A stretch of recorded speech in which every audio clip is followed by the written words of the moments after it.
Give it a good once-over. Giving us the once-over. Giving him the once-over. Give me a once-over. Down to give us the once-over. For a routine once-over. Once-over. Oh, just Lucy Does once-over Dabbleverse. lightly. Dabbleverse does Lucy?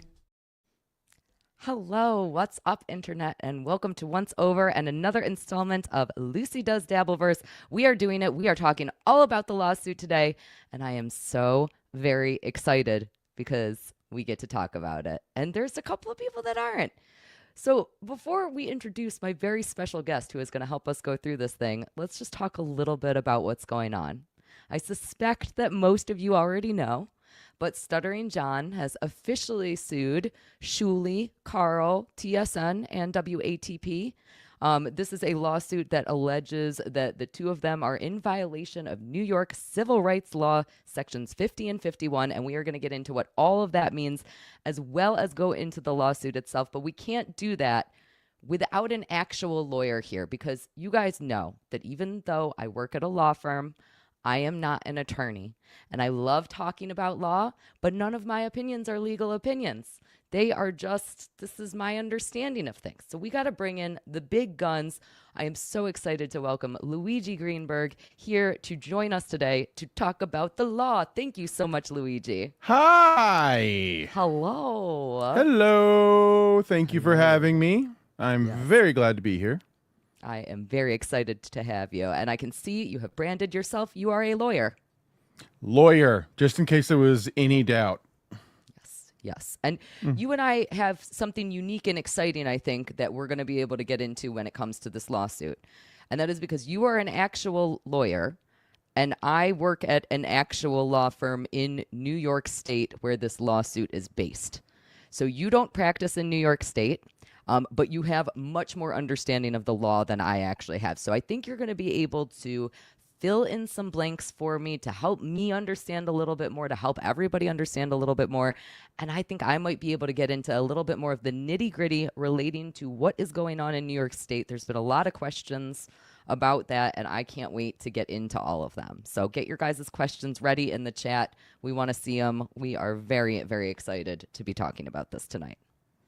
I cannot wait. And you're absolutely right. I don't practice in New York, and there are a lot of procedural and detailed questions that I have, things that I don't know that I think you know probably pretty well. So I think we're going to make a good team in analyzing this. I think we are too. Now, of course, Cardiff has already gone through the entire lawsuit. This lawsuit is 31 pages, all talking about the commercialization of a public figure's image.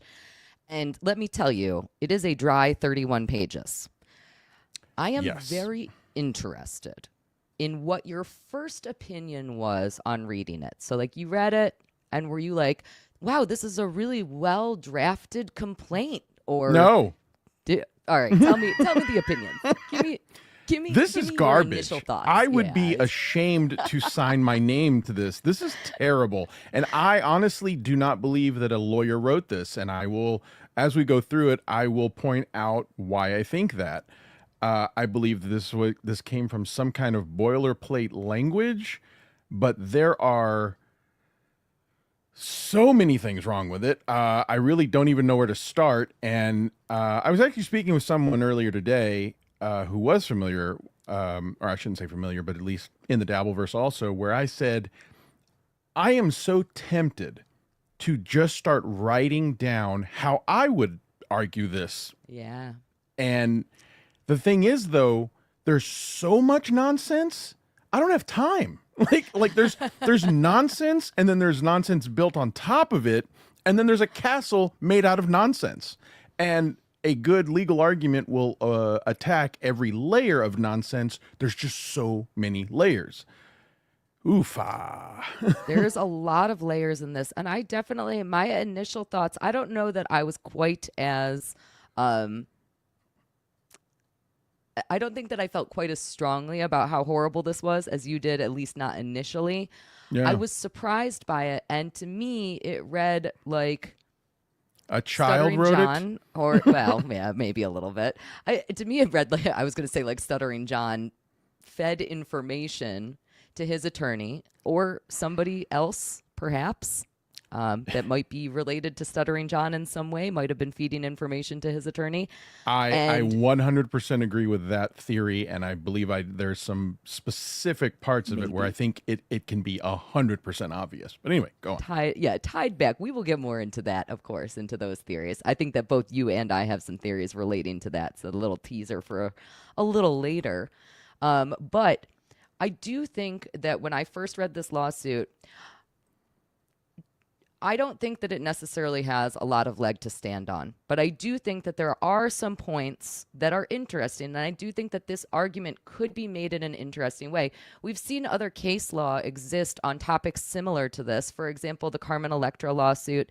There was a very famous case also, Jackie Onassis versus, I think it was Dior. It was one of the big fashion brands. And in that lawsuit, Jackie O sued the fashion brand because they used a model that looked very much like her. They put her in Jackie O style clothes. They made her model like her.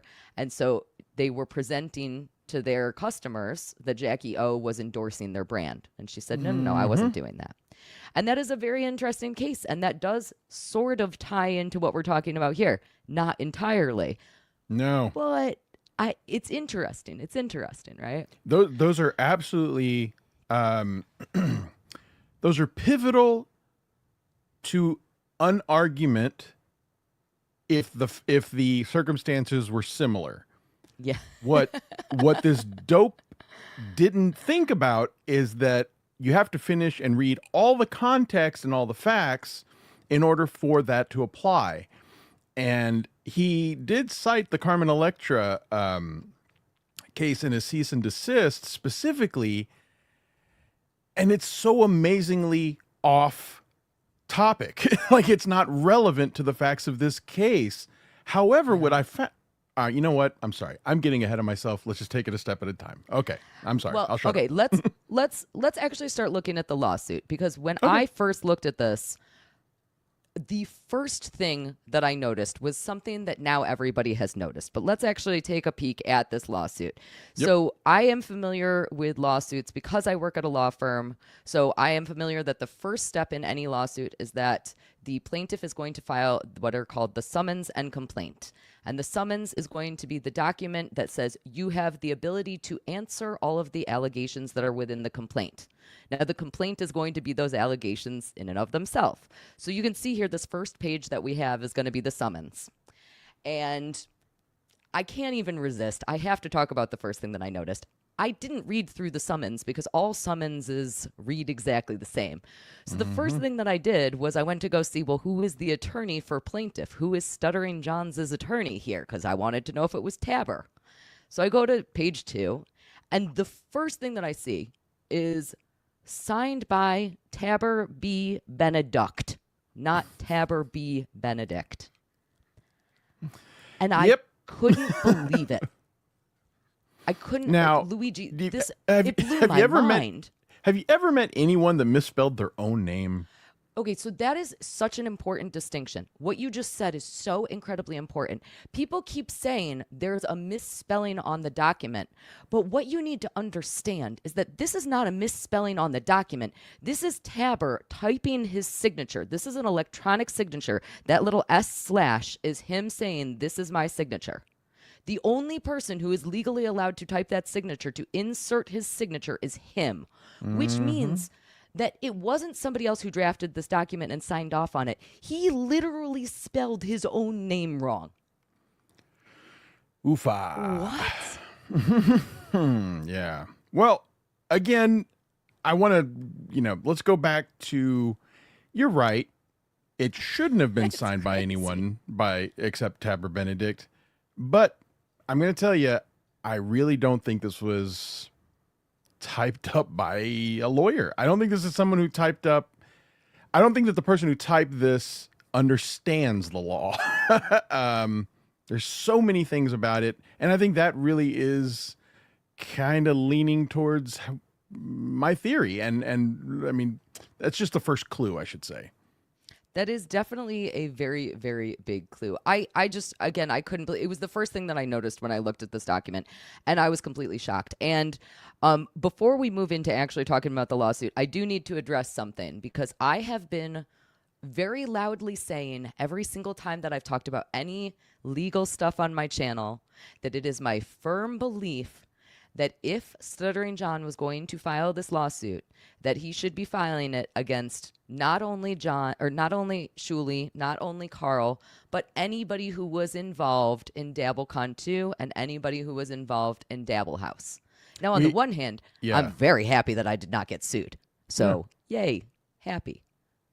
However, my understanding of who is a necessary party or an interested party, and therefore who should be named in this defendant's caption up here at the top, should have included me, Anthony Zenhauser, Mike Morse. It should have Adam Bush made an appearance. Andy, Trucker Andy. It should have included Kate Meany. It should have included Comedy at the Carlson, where one of the events was held. That's my understanding. Again, maybe I'm a big dumb dummy, and apparently I am, because none of us got included. No, I believe it's quite the opposite. What you are suggesting is how a smart person would have would have attacked this. And you and I actually talked about this briefly one time on the Uncle Rico show, was that the person that I named, and I was like, this should include a lot of different people. And I hate to single them out because I don't mean to, but one person should have been Vinny. Yes. Because of his association with Shuli, with Karl, and with the venue. But it doesn't make sense that if you're really trying to make a sincere argument for being wronged, why you wouldn't include everyone. This just reeks of personal animosity and hurt feelings. The fact that only Shuli and Karl are the ones that got sued. Again, I'm not trying to suggest that anyone, or I'm not trying to say that I want anyone else to be sued. I want this idiot to I want to give this idiot the rope and let him hang himself and let him self-destruct, which he seems to be doing perfectly fine on his own. But it's just not, it's not the intelligent way to approach a case if you really have faith in your causes of action. I know we're going to probably get to it, but you mentioned the first misspelling of the name, but one that really stuck out to me is on page 25, where they spelled misappropriation. And I'm sorry, that one I was like, all right. Like, that one really caused me to stop reading. I was like, I'm not going to continue reading this nonsense. So I always have a little bit of leeway when it comes to typographical errors like that. I know that a lot of times when attorneys are preparing things like a summons and complaint, that what is happening is that really it is their paralegal preparing it. Yes. And then they are signing off on it. And in addition to that, typically in New York State, I'm not entirely sure about this type of law, but typically in New York State, whoever the actual plaintiff is needs to also sign off on the document. So that would mean that in my theoretical idea here, what would be happening would be Taber's paralegal drafts this document, Taber signs off on it, and John signs off on it. Paralegals make typographical errors. Typically, they do. Yeah. They do. They do. So is it silly to not catch it? Yes, but there's so much information in here about couch cushions. How could you possibly be aware of a typographical error? That would just be crazy. Why would we do that? Here's my thing, though. I have met paralegals in my career who are, you know what? There's really just no way to even sugarcoat it or describe it any differently. They are the brains behind the operation. Absolutely. I have met brilliant paralegals. And the thing is, you really can't even call yourself a paralegal unless you have a very solid, maybe not thorough, but you have a solid understanding of what is required of legal documents. And whoever wrote this doesn't have that. And you're right. Typographical errors, I can forgive. I've done it myself. But when you have the typographical errors combined with blatant ignorance of legal concepts, it just, they're all little tiny, just tiny points of evidence that all compile into what's really going on here.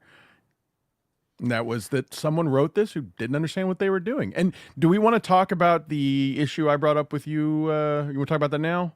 I think that now is a perfect time for us to bring that up. I would love it if you would describe this, because this was you figured this out, and I think you're on to something here. Okay. With lawyers, there are specific rules of conduct, professional rules of conduct that are not necessarily law, they're not necessarily regulation, but they are a self-regulated body that can be enforced by other lawyers. And basically, if they get out of hand, they can be enforced by the law. There are rules and I guess guidelines for how to conduct oneself and how to conduct the business of law. It's actually a lot of rules. It's actually a separate test you have to take in addition to the bar. It's pretty extensive, but there's rules on everything. On everything. One of the things is naming conventions for a law firm. Without naming, I guess, anything specific, I guess we all know the common naming convention for a law firm from movies, which are the names of the given partners. That is actually a guideline established by the rules of professional conduct in order to avoid any kind of misleading advice, misleading trade names, and just without, I guess ultimately what I'm trying to say is that just so that nobody gives themselves any puffery, that's the legal word, for exaggerated claims. So the lawyers are supposed to have a level of sanctity. Yes. And so because of that, there needs to be some sort of, like you said, conduct where the conventions are laid out in such a way so that we, the dumb public, don't get confused if they are making their names fluffy. that's better. That's a better way of saying it. Do we cheat them and how is basically. Yeah. But I mean, they could be if their real last names were Dewey, Cheatham, and Howe. So Exactly. you noticed something very, very interesting. We all are very familiar with Tabor Benedict, whatever the heck his name is. He doesn't even know his own name. But what not a lot of people have been talking about, and I mean, people have noticed this, is that his law firm is called Benedict Advisors. And you noticed something specifically bizarre about that. And that is a violation of the trade names for rules of professional conduct, meaning that you can't call yourself Lawyer Depot, you can't call yourself Law Firm Mart, nor can you associate with any sort of business that is not the practice of law, binding. So basically, you don't ever see anything that is a law firm and also a dentist. Those businesses can't exist because of the fact that there are rules that say lawyers cannot enter into a business that markets both businesses. You can only be a law firm and you can only name it this specific way. So Benedict Advisors, as I understand it, violates that rule. And how no one has pointed this out and how he's allowed to do business, I don't get it. It does seem to have some issues based on, I think it was rule 7.2b or something like that. 7.5b of the conduct. Yeah. Now, I mean, we all know that he's also very publicly had other issues in addition to potentially having a name that is an issue. It's very bizarre. It's a very bizarre choice of attorney. And I think that we can all probably agree that it certainly seems like maybe somebody else is pulling the strings on all of this. It just seems like we're being handed this. Who misspells their own freaking name on a legal document? On a legal document that you know is going to be scrutinized. I don't get it. And also Benedict Advisors, another thing that you have to do for rules of professional conduct is you have to identify the type of business entity it is. Yes. So that means if it's a limited liability company, Yeah, you if have to it's a put LLC professional at corporation, the you end. have to put that there. Yep. And he just wrote Benedict Advisors. Now, if you see in his email address, it says Benedict Advisors PLLC, but that's not what's the name there that he's signing under. So just a lot of weirdness. I just, You know what else is weird that I'm just noticing right now? Have you ever seen a signature block that doesn't say Tabor B. Benedict, comma, Esquire? I guess I have. I guess I've seen it. I mean, I'm sure that that's a Yeah. possibility, but most attorneys that I know really, really like to have the little Esquire at the end of their signature block. So that's a little peculiar to me, too. And you know what's funny though is that it is listed peculiar. as the CC. So there's somebody associated with this who likes the Esquire, but he doesn't. Yeah. Anyway, Yeah, it's true. but Okay, yeah, so weird stuff, we man. talked Like about- just a lot of unanswered questions. There's definitely unanswered questions, and I definitely think that Tabor is a big part of those unanswered questions for us. And how this complaint came to be is another huge question. Another question that I've been seeing going around, I've already talked about the fact that I think that the defendant caption is incorrect. I think that more people should have been named in this defendant caption. Again, I'm extremely thankful that I was not named because let me tell you, I don't care if this ends up being good for Shuli and Karl's careers. I think that would be wonderful if it is. But that is It's a headache. completely irrelevant of that. Yeah. It is horrible to get sued. It is not fun to get sued. It Yeah. is not fun. This is an awful thing that is happening to people that I care about, that are my friends, that I don't want to see them have to go through this, even if it does end up in the long run being good for them professionally, which I would love. I don't want them to have to deal with this. This is bullshit, and I hate it. Yeah. That I being agree. said, more of my friends should have gotten sued. Dang it. So I have that issue. And because of that, I think that there might be an argument. And again, I'm not an attorney, but I think that there might be an argument that there is a lack of personal jurisdiction because the proper defendants weren't named. In addition to that, I think that there might be some arguments regarding the jurisdiction of the court. And a lot of people have been bringing up, why is this filed in New York County? And I want to talk a little bit about that. Yeah. So- that actually does make a little bit of sense. But you go ahead. It does. Yeah. I agree that it does make a little bit of sense, but I did notice something very peculiar about it. So let me back up a little bit, and we're going to, again, define what's happening in this lawsuit, and we're going to talk about kind of just a little bit of background before I get into why it is New York County. Yeah. So the lawsuit, again, this alleges that Shuli and Karl and TSN and Who Are These Podcasts are in violation of the civil rights law, sections 50 and 51, which relate to that commercialization of a public figure. So this is basically a right of privacy or publicity statute. That is basically what we're talking about here. So this lawsuit goes on to describe that there are two events that are pertinent to this case. The two events are DabbleCon 2, which occurred on August 16th and 17th of 2024, and Dabble House, which happened in April of 25. I don't remember. Yes. That literally just happened. I don't remember the date of it. Something like that. Why are these two events important? Well, the first reason that these two events are important is we can't talk about DabbleCon 1 because the statute of limitations for this type of civil rights law, my understanding is that it's 1 year.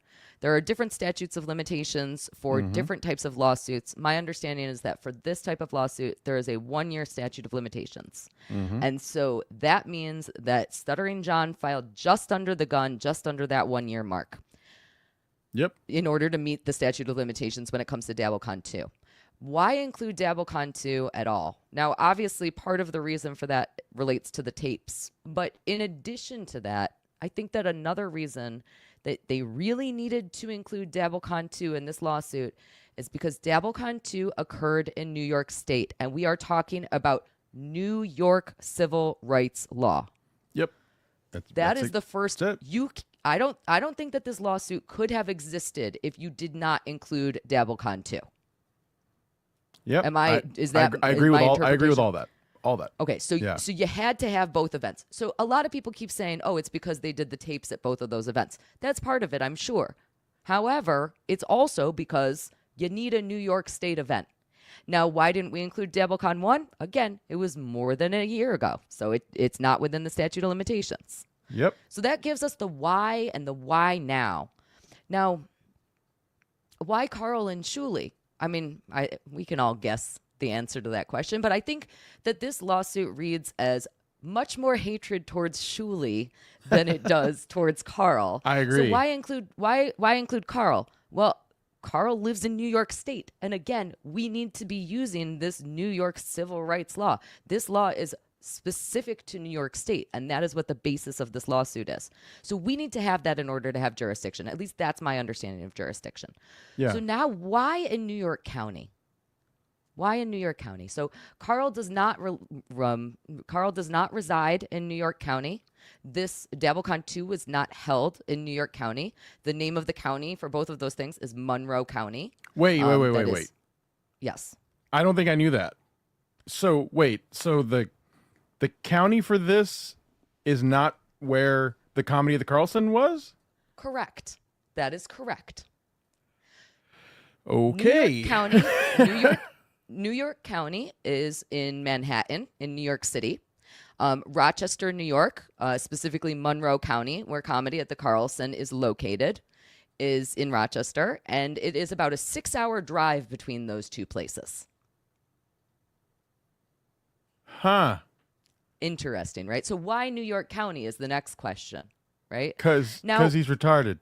Well, all right, you have an answer? I do have an answer to that. And the lawsuit does actually address that a little bit. At one point, the lawsuit talks about there are listeners to these podcasts in New York County. Okay. Now, this is hard and this is challenging. If you have a radio broadcast that goes all over the world and there's a lawsuit relating to that broadcast, where do you have the jurisdiction to file your lawsuit? That is a complicated question because people are listening to it everywhere. So how do you pick which court to file in? You don't want to file in every single court because every single court doesn't want to issue a ruling on this. You have to pick one place. Right. So how do you pick that one place? So there in this case. Okay, good. I'm sorry. No, go ahead. Me.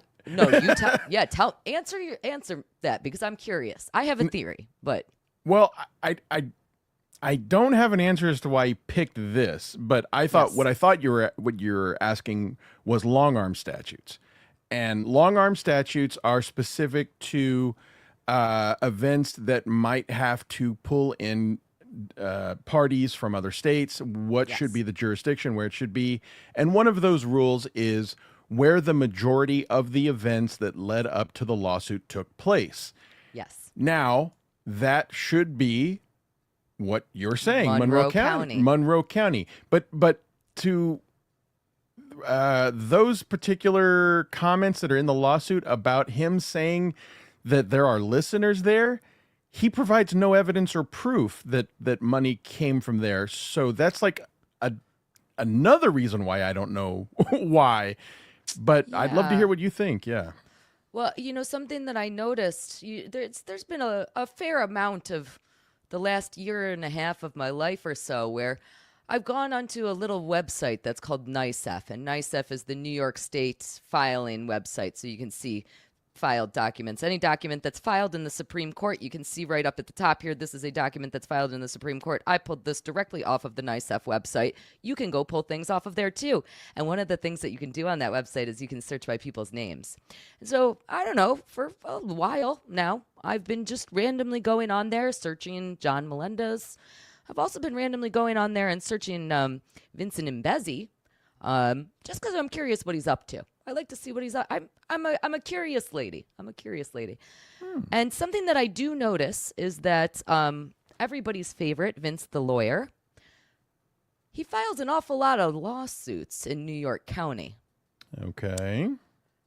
He practices out in New York County. He probably knows the judges in New York County. He probably knows a lot of other attorneys in New York County. I believe the Tabber is based out of New York County.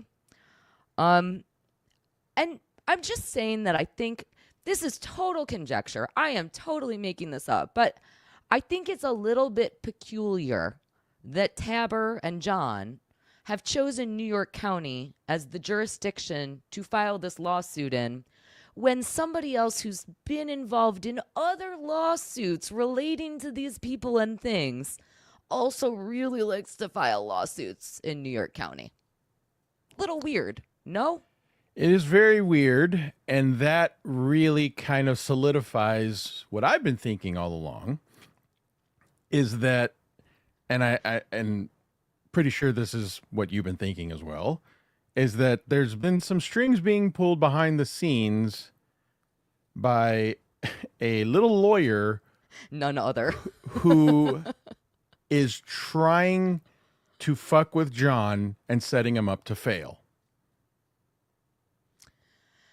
That's my theory.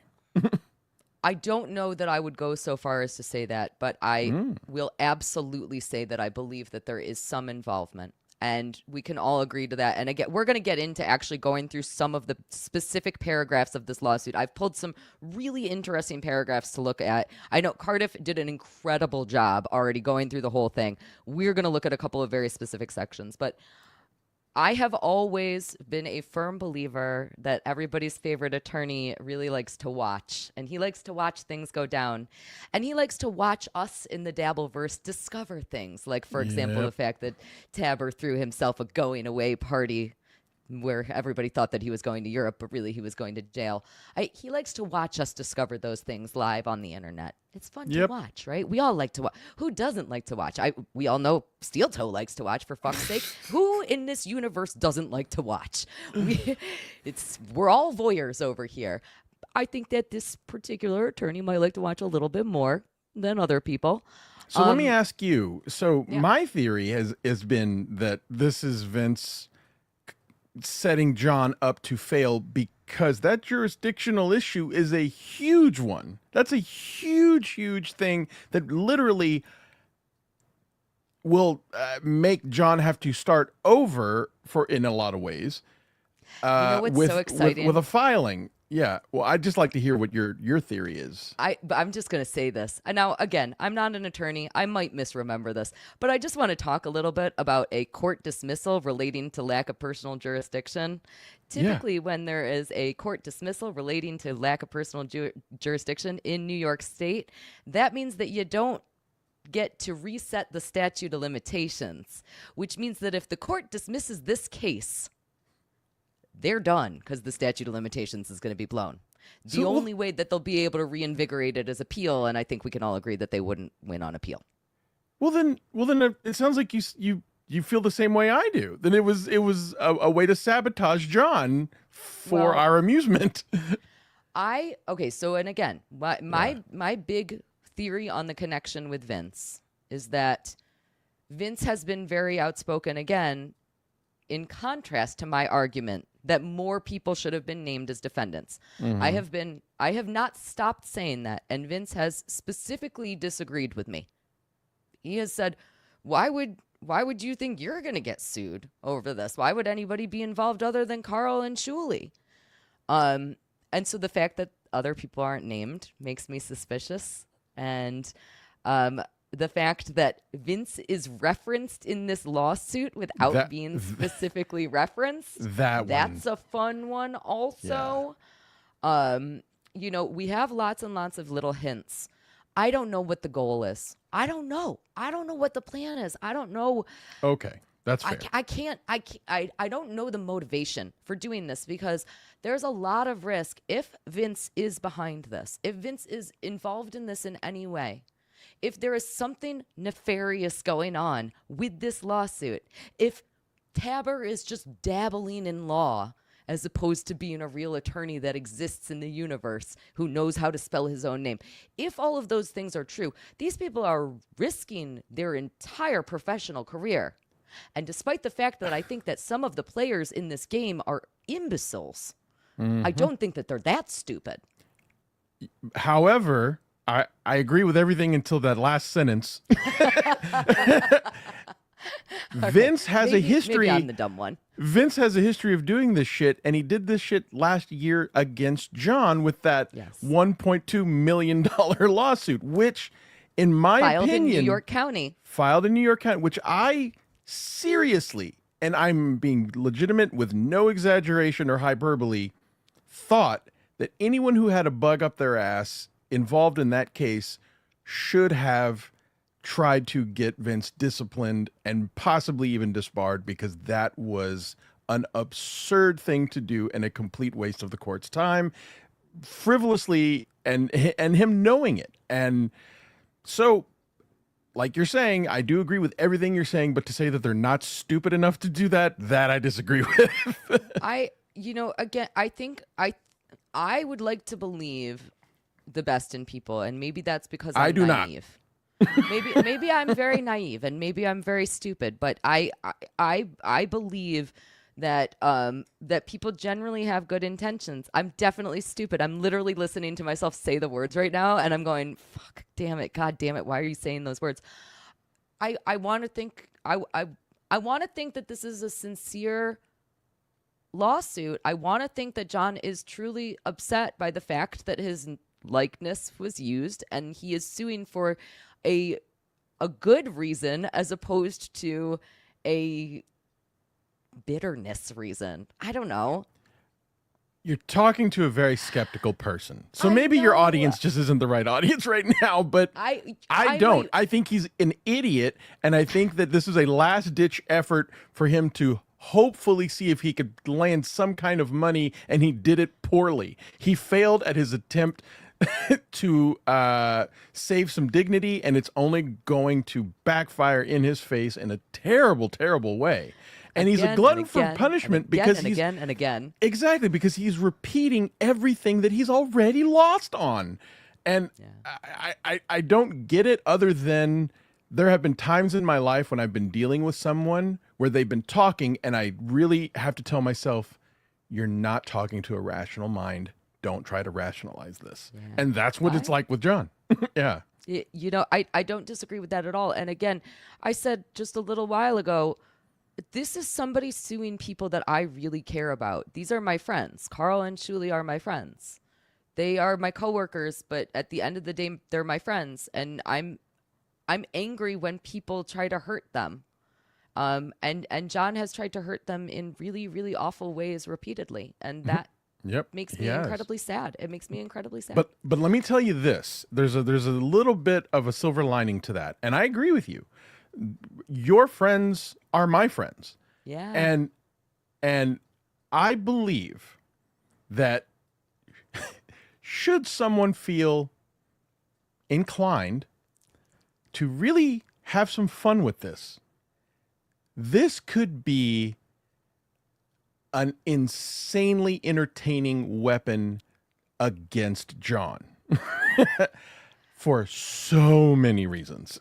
I just can't wait till TMZ picks it up. Come on. It's going to be amazing. Tell me TMZ is not going to pick this up. Two former Howard Stern employees?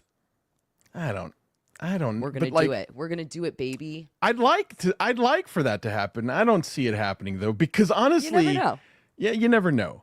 But what I think could really be a fun part of this, for the sake of our friends getting revenge on John and putting a nail into John's coffin, is asking details about all of his claims.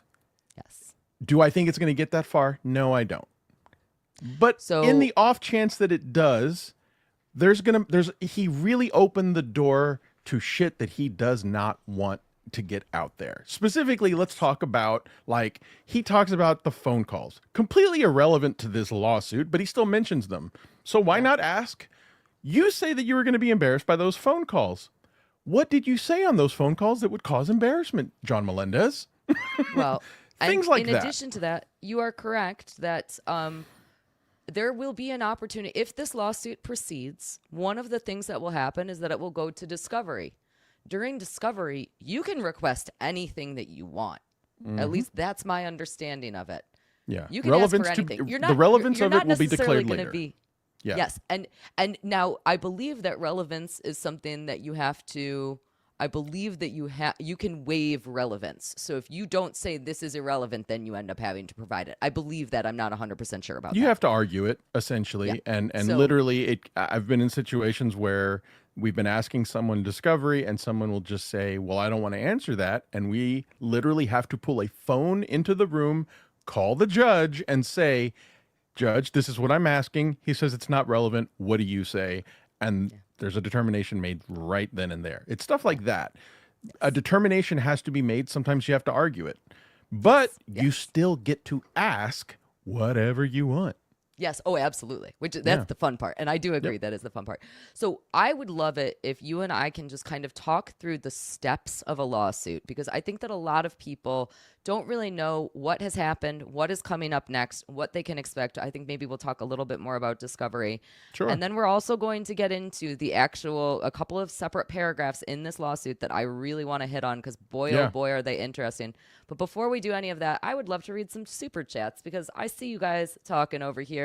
I know you have questions. We would love to answer all of them. And I appreciate you guys all listening and hanging out, because y'all know that I love talking law.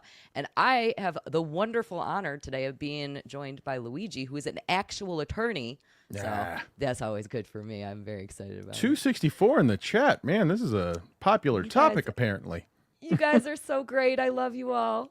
Stewie felt $2. Thank you so much. At least he didn't refer to Shalom's Shuli this time. Not in the legal documents, but I'm sure we'll see it again. Can't possibly be too far away. Next up, we have Jeff. Hi, Jeff. Jeff is an absolutely amazing artist, and I got to spend some time with him in Boston. Absolutely wonderful to see you. Why file in Manhattan rather than Nassau County? This is a great question. So we did already talk about this a little bit. But again, it is a very peculiar situation to have chosen to file in New York County. New York County is Manhattan. None of these events were held in Manhattan. That None makes of no sense. the parties to this action reside in Manhattan. However, one attorney that we all are familiar with does have a tendency to file lawsuits in New York County, and that's a little weird. I think we can all agree. So I spent a fair amount of time talking about my theories on that, but we'll let you rewind if you missed that part. Next up, Stewie felt for another $2. Thank you so much. So SJ found a real Saul Goodman. Yes. Oh, my God. Ugh. In so many ways. Yeah, it's true. It's so true. The Edgelord, thank you so much for the $2. Do these rules do these rules over cocaine and polycules, Luigi?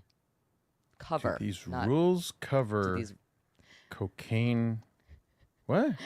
I think that we're asking about if all of the rules of conduct are going to cover other certain people within our realm that may be doing other things. You're not going to believe this, Edgelord. There is a cum-eating rule in that book. Yes. And we had to take a test on it.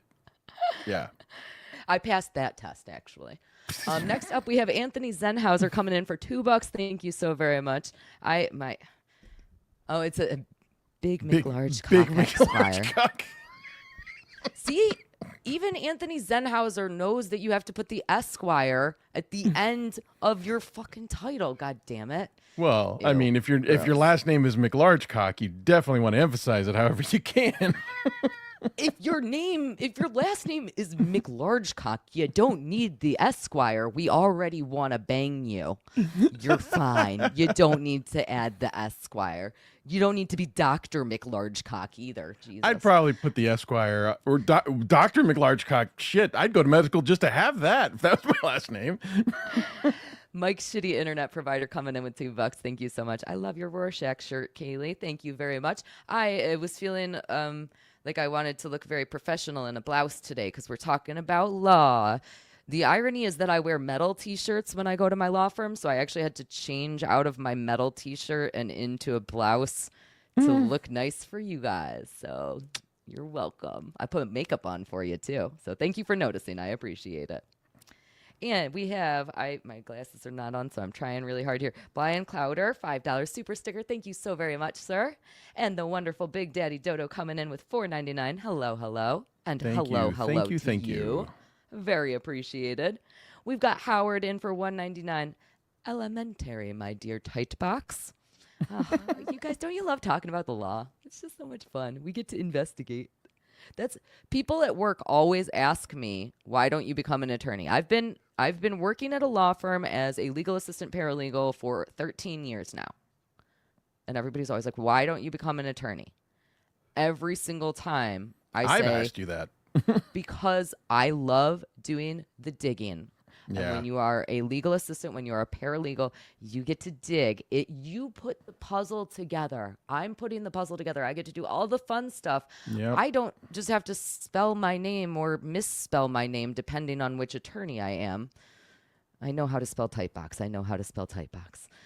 Raper Butt, the absolutely amazing Raper Butt, coming in for $1.99. Raper Butt is constantly helping me talk legal stuff through, so thank you very much, Ray. Your support is greatly appreciated. And Raper Butt is giving a special shout out to Lady Purbutt, who is watching at home. Let me tell you, I love Mrs. Purbutt so much. She's like one of my favorites. She's incredibly talented and absolutely wonderful. So I'm very excited to hear. I believe we referred to Raper Butt as Brother Raper Butt when we did the Jim and Tammy Faye Baker episode. And actually, Raper Butt was in my Saturday stream. And I just want to say, oh, hello. Yes, the amazing Raper Butt. He's everywhere. God, it's terrifying, actually. Donna G coming in for $19.99. Thank you so much, Donna G. Donna G. I have been dying for both of your opinions since Cardiff broke this. Thanks for doing this. Thank you, Donna G. Thank you. It's always an honor to see you in the chat, and I really appreciate all of your support. So thank you. Thank you, Donna G. And I think we've both been dying to talk about this. Freaking Cardiff breaking the news. What a jerk. And he made one of the best points that anybody's made so far that I'm going to go over in a little bit. He's so smart. What a damn smart potato. So angry about it. He's all right. I'm not at all. I love him. So wonderful. Howard, $4.99. Thank you so much. Shuli, a friend, you say? Hashtag Tightbox new. Yes. Yes. I've admitted to too much today. We have Deadpool coming in for $9.99. This is the definition of frivolous, not what the paper it's written on. John is an idiot, and so is Vince if he thinks this stands a chance in hell. Lot of assumptions in that super chat, but I agree with most of them. I do too. And what's really interesting is how many layman perspectives I have heard who are not convinced that it's legitimate. And I'm like, that's enough. Like that should really tell you the stance of it. I get that we're going to go into a deep analysis to give reasons why, but there are so many people who are literally reading it without any legal knowledge and saying, wow, they're not doing a good job of making their point. And gotta say, I will always be the first to say, every judge sometimes wakes up on a weird side of the bed. Maybe, that's true. And usually my That example is maybe true. the judge didn't get a blowy that morning, and so he's just not happy. And that might make him feel feelings and make judgments based on those feelings, even though he is supposed to be unbiased. I'd send someone to death if I could.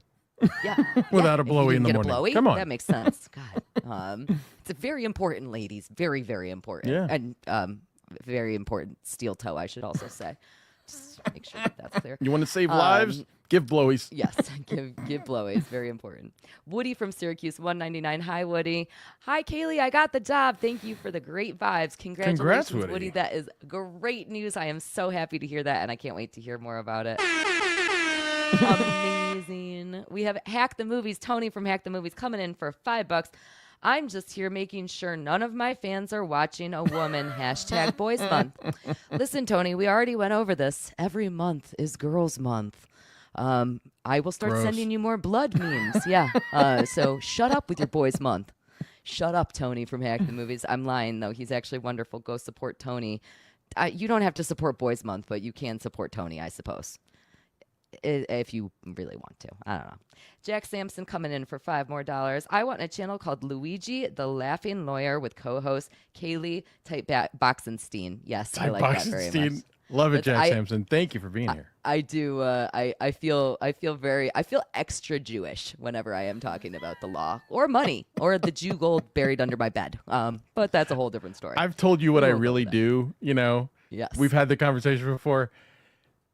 I don't even like to tell people that and associate it with my last name because I'm like, I'm really kind of fulfilling every stereotype. It's the best. I love it. Yeah. It's genius. Absolutely genius. Last Dabbler standing $4.99. Thank you so much. How many continuances will Aaron be allowed for Melton and Nick's HROs. I can't wait to see you in Detroit, Lucy. I can't wait to see you either. I'm really excited about Detroit. It's going to be great. That is a great question. Lots and lots of judges will continue to adjourn motions in New York State, at least, which is where I'm familiar with things, again and again and again and again and again. I have seen conferences that have been adjourned 15 times. Now, I don't work specifically in HROs, and I also don't work in that jurisdiction. So Criminal do I laws, think that's the going to criminal law is happen a little there? different. Yeah. It is totally different there. So it's going to be interesting. It is definitely going to be interesting to see how that shapes up. I think the next court case is in early October, if I remember correctly. Everybody in the comments probably knows that better than I do, but I trust I don't y'all remember. But I'll be honest, I was surprised he got the last one. It seemed a little crazy to me that he asked for another one and got it. If I was a betting man, I would have betted against it. But wow, that was a weird one. Somebody go give that judge a blowy. Jesus. God. Aaron, let Aaron do it. Yeah, it's true. John Skimpy Halloween, $2. Thank you so much. The MVPs of Legal Talk and the Dabbleverse. Oh, You guys thank rock. you. John Skimpy Halloween Hand, you rock, and I hope to see you in Detroit also. Absolutely, absolutely incredible. Thank you. And Ben asked for $2. Congrats on having so much better of a show than PDP. Listen, you don't insult my friends like that. What are you going to do? Sue them? Shut up. No. Ugh. That's what I have to say to you. No, I'm lying. Obviously, we're better over here. Come on.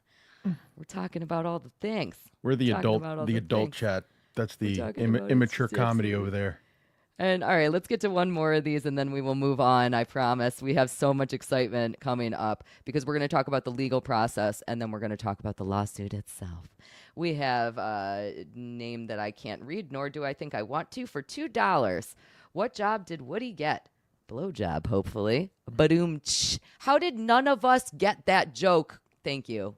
Thank you for saying those words. I There you greatly appreciate that. I am stupid that I missed that. Yes, congratulations on the blow job, Woody. There we go. We moved on. All right, let's talk Luigi just Yep. a little bit before we get into the lawsuit itself. Let's talk a little bit about what happens in lawsuits in New York County Supreme Court, because that is where we are currently located for this lawsuit, which again makes no sense whatsoever. But that's just going to have to be okay with everybody. Yeah. In a lawsuit. If people understood how bizarre that is, that's just so weird. It's very bizarre. So what happens in a lawsuit in New York State? Every single lawsuit is going to start out with what are called the summons and complaint. And that is this document that Cardiff so wonderfully went through. That is the document that we are looking at here. This is the 31-page document. And what the complaint is it is going to be all of the allegations that the plaintiff, Stuttering John, is making against the defendants. In this case, the defendants are Karl, Shuli, WATP, and TSN. Again, I think there should have been a couple more people added, but I'm thankful that there weren't. So we're just going to be happy about that. Let's just say a good lawyer would have included more, but whatever. It's so I don't know. So the first thing that's going to happen is this complaint is going to get filed. And what the plaintiff needs to do, what John needs to do within this complaint, is that he needs to outline all of the allegations. If he leaves any allegations out, he does not get a second bite at the apple. He is not allowed to add those allegations in at a future time. At least that is my understanding. You don't get a second bite of the apple. You got to basically throw shit at the wall in the complaint and hope that some of it sticks. So you sometimes want to add additional things because you don't want to have missed out on your opportunity to make those claims at a later time.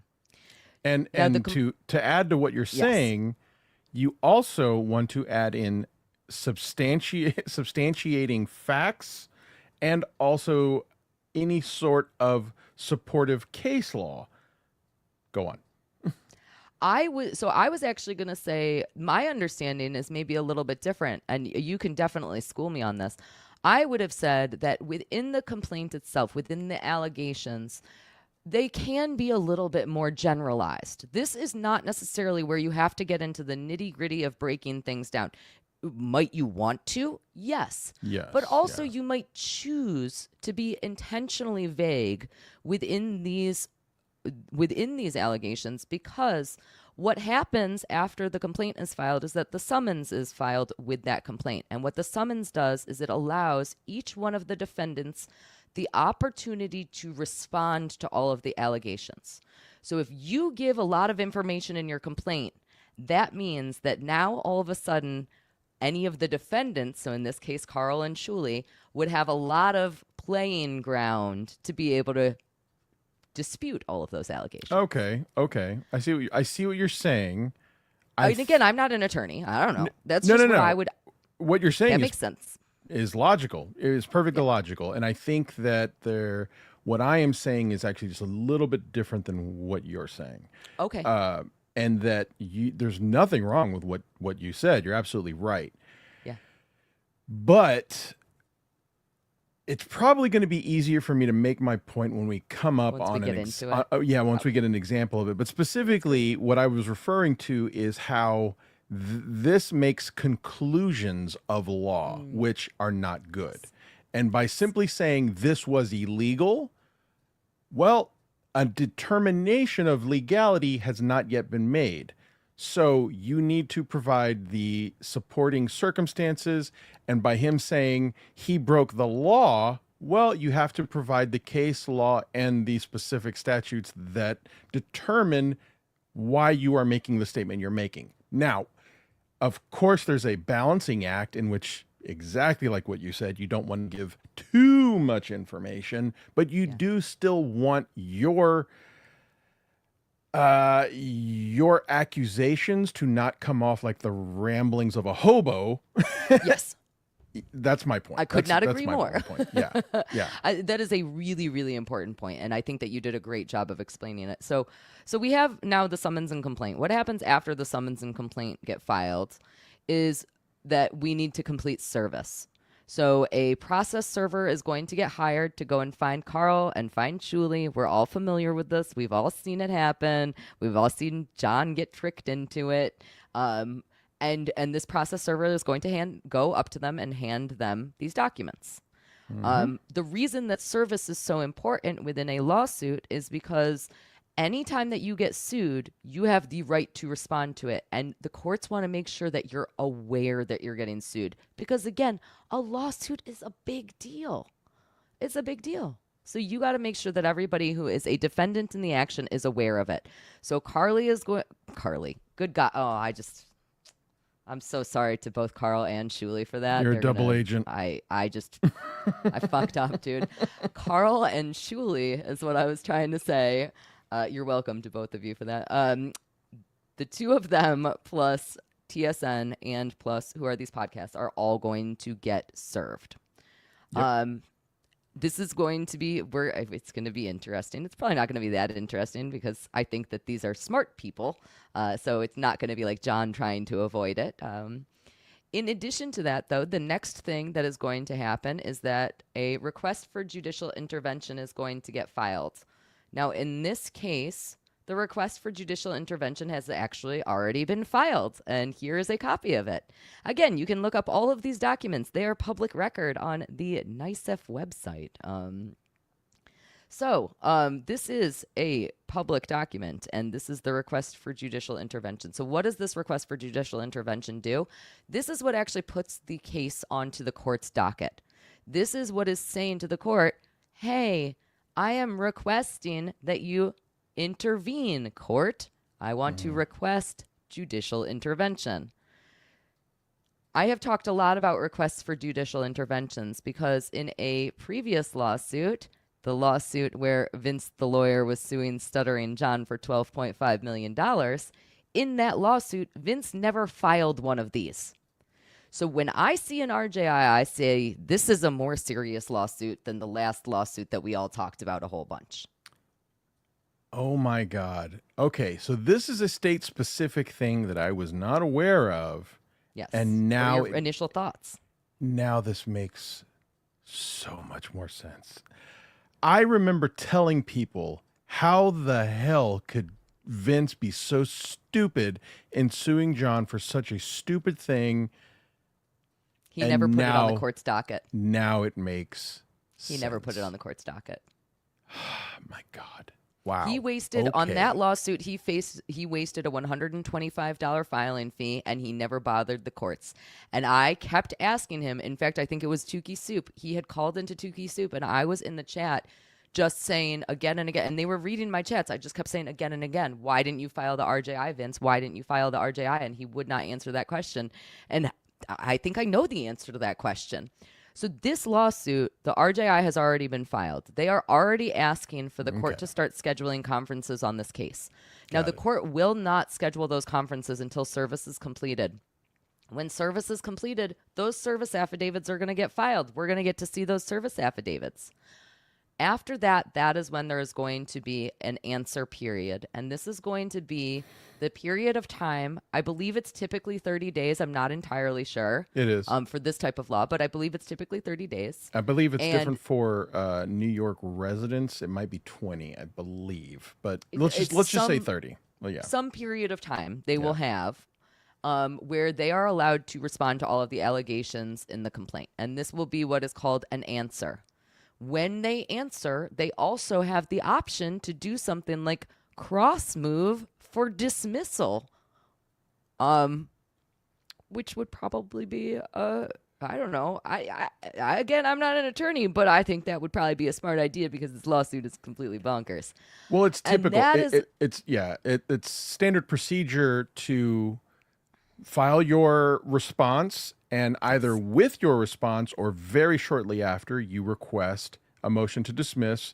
That's from the defendant saying the plaintiff has not either. There's several reasons, but more often than not, the thing that they ask for is you have not made a cause of action well enough, or you have not stated a cause of action well enough, which I believe really does kind of qualify in this instance. And I have said that I believe that if I was a gambling man, I believe this has at least a 51% chance of getting dismissed upon a motion to dismiss. My thoughts, just my thoughts. But what's another reason that you could cross move to dismiss? Oh, there's Luigi? several. There's several.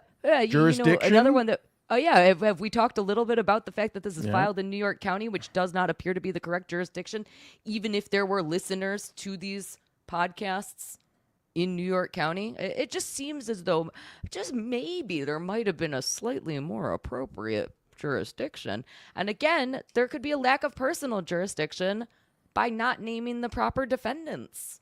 Yep. So it is. There are many, many reasons that Karl and Shuli have that their attorneys, I assume that they are going to lawyer up, that they are going to be able to argue against this. Yep.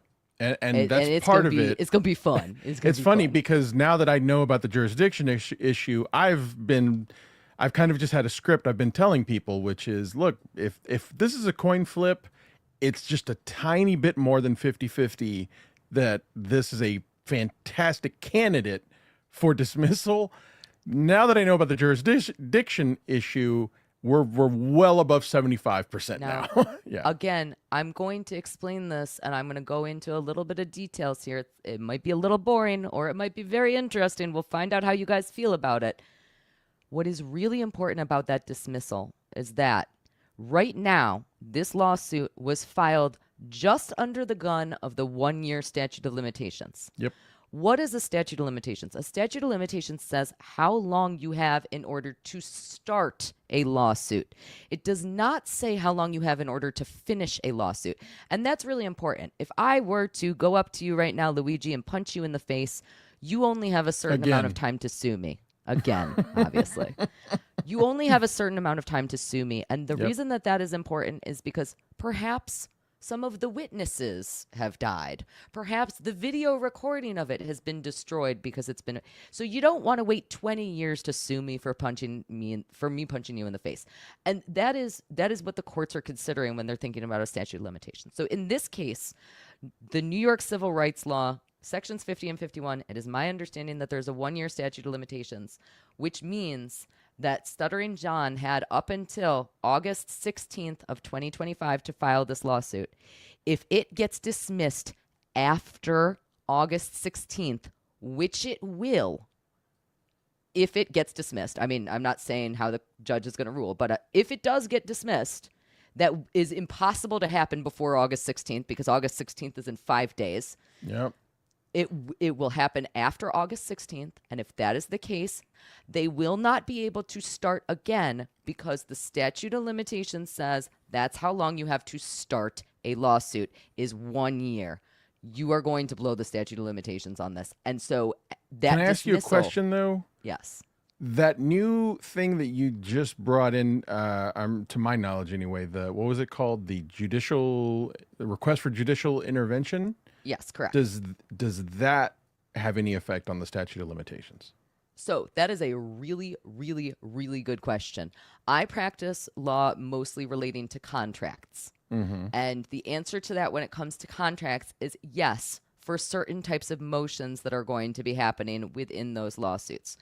How that is going to come into play with the New York civil rights law, I don't know. However, even so, at least within the type of law that I practice, that request for judicial intervention, it is not restarting the clock ticking in any sort of way. So I don't believe that this is going to impact the statute of limitations clock. Now, again, I am not an attorney. I don't know if any of that is correct, and I don't practice this type of law specifically. That is my understanding of it within the types of law that I do watch other people practice at the law firm that I work at. I could be totally wrong about all of that. I believe that if this gets dismissed after August 16th, that they will not be able to file a new lawsuit. That is my belief. And if that's the case with civil law, then that's the case with civil law. Like, Yeah. I can't imagine if you're saying that it does not in other civil circumstances, I can't imagine why it would in Again- this circumstance. This is a civil matter as well. Again, mostly I am looking at things that relate to contracts, and for the most part, contracts are it's a little bit easier to see when a statute of limitations on a contract starts and stops, because there is a clear start date. It's the date that the contract was signed, or at least it would seem that it would be that clear. Is the start date of the statute of limitations for this the date of DabbleCon 2, which would have been August 16th? 2024. Is that the start date? I don't know. I think it is. To me, that's what makes sense. But is it entirely possible that there's some other reason that the start date might be changed from that? Yeah, there is. There could be arguments. That is the whole thing about lawsuits, is that these are arguments. Nobody is saying I am definitively correct. We are waiting for the judge to make a decision. These are arguments. The complaint is John's arguments. And that's that. Accusations, allegations, all of the dang things. All right, we have talked so much about what is going on, why it is going on. We've made some conjecture. We've talked about misspellings. We need to get into the actual lawsuit itself because I'm going crazy and we got to do it. So let's start talking through some of these paragraphs. Now, again, Cardiff did an absolutely wonderful job of going through this whole thing, so I am going to skip over quite a bit of this. But what I will say is, again, this lawsuit, the major allegation within this lawsuit is that Stuttering John is claiming that Karl and Shuli were in violation of New York civil rights law sections 50 and 51, which relate to that commercialization of a public figure. So this has to do with the right of privacy and publicity statute. And again, that's the statute that I believe has a 1-year statute of limitations. No, I believe you're right. But can I just set the foundation by saying, please, these are all the exact same arguments that John made against Sirius. There is very little difference. At the core, the context might be a little bit different, the circumstances are different, but the accusations and the causes of actions upon which he believes he is entitled to some kind of, reward are the same things he's already failed at. That is a really, really great point. That's a great point. And we're gonna get into the differences, of course, but I just want to establish that. I think that you are completely onto something there, and what an interesting parallel. I want us to take a quick peek here at paragraph 24, specifically because I think that Cardiff made an extremely good point that I am going to completely steal right out from under that potato. I cannot wait to steal this point because it makes so much sense to me. So, Luigi, can I bother you to read paragraph 24 there? Paragraph 24 says, realizing that Melendez's mere presence, even unauthorized and in some cases falsely implying to casual viewers participation, whatever the fuck that means, drew substantial audience attention. Defendants seized upon an illicit opportunity to generate content and revenue by incorporating Melendez into their programming without ever seeking or obtaining his permission. So what is he saying here? What John is alleging here is that Karl and Shuli used John's aura, all of his joy and wonderfulness in order to sell tickets. Now, Cardiff pointed this out so succinctly and so perfectly. He said, John is literally canceling shows right now because he can't get anybody to buy tickets to his own shows. And therefore, it's not his presence that is selling tickets to events like DabbleCon 2 or Dabble House. The thing that is selling tickets to those events is Karl and Shuli, and me, hopefully, sometimes too. I agree. Sometimes, and this is also, I agree with your point, and yes, you. Yes. But this is also conflating two different concepts, and that's what's really weird is whoever wrote this doesn't seem to separate a lot of these ideas very well. And this is conflating two completely different things. And you can see here that what it's conflating is with the argument made in the Carmen Electric case, which is saying that someone's participation, a celebrity's participation, is being falsely advertised in order to generate views. That is not what this is. And they're not doing a good job of making that distinction because that's just not the facts of the case. And again, John is opening himself up to a world of hurt by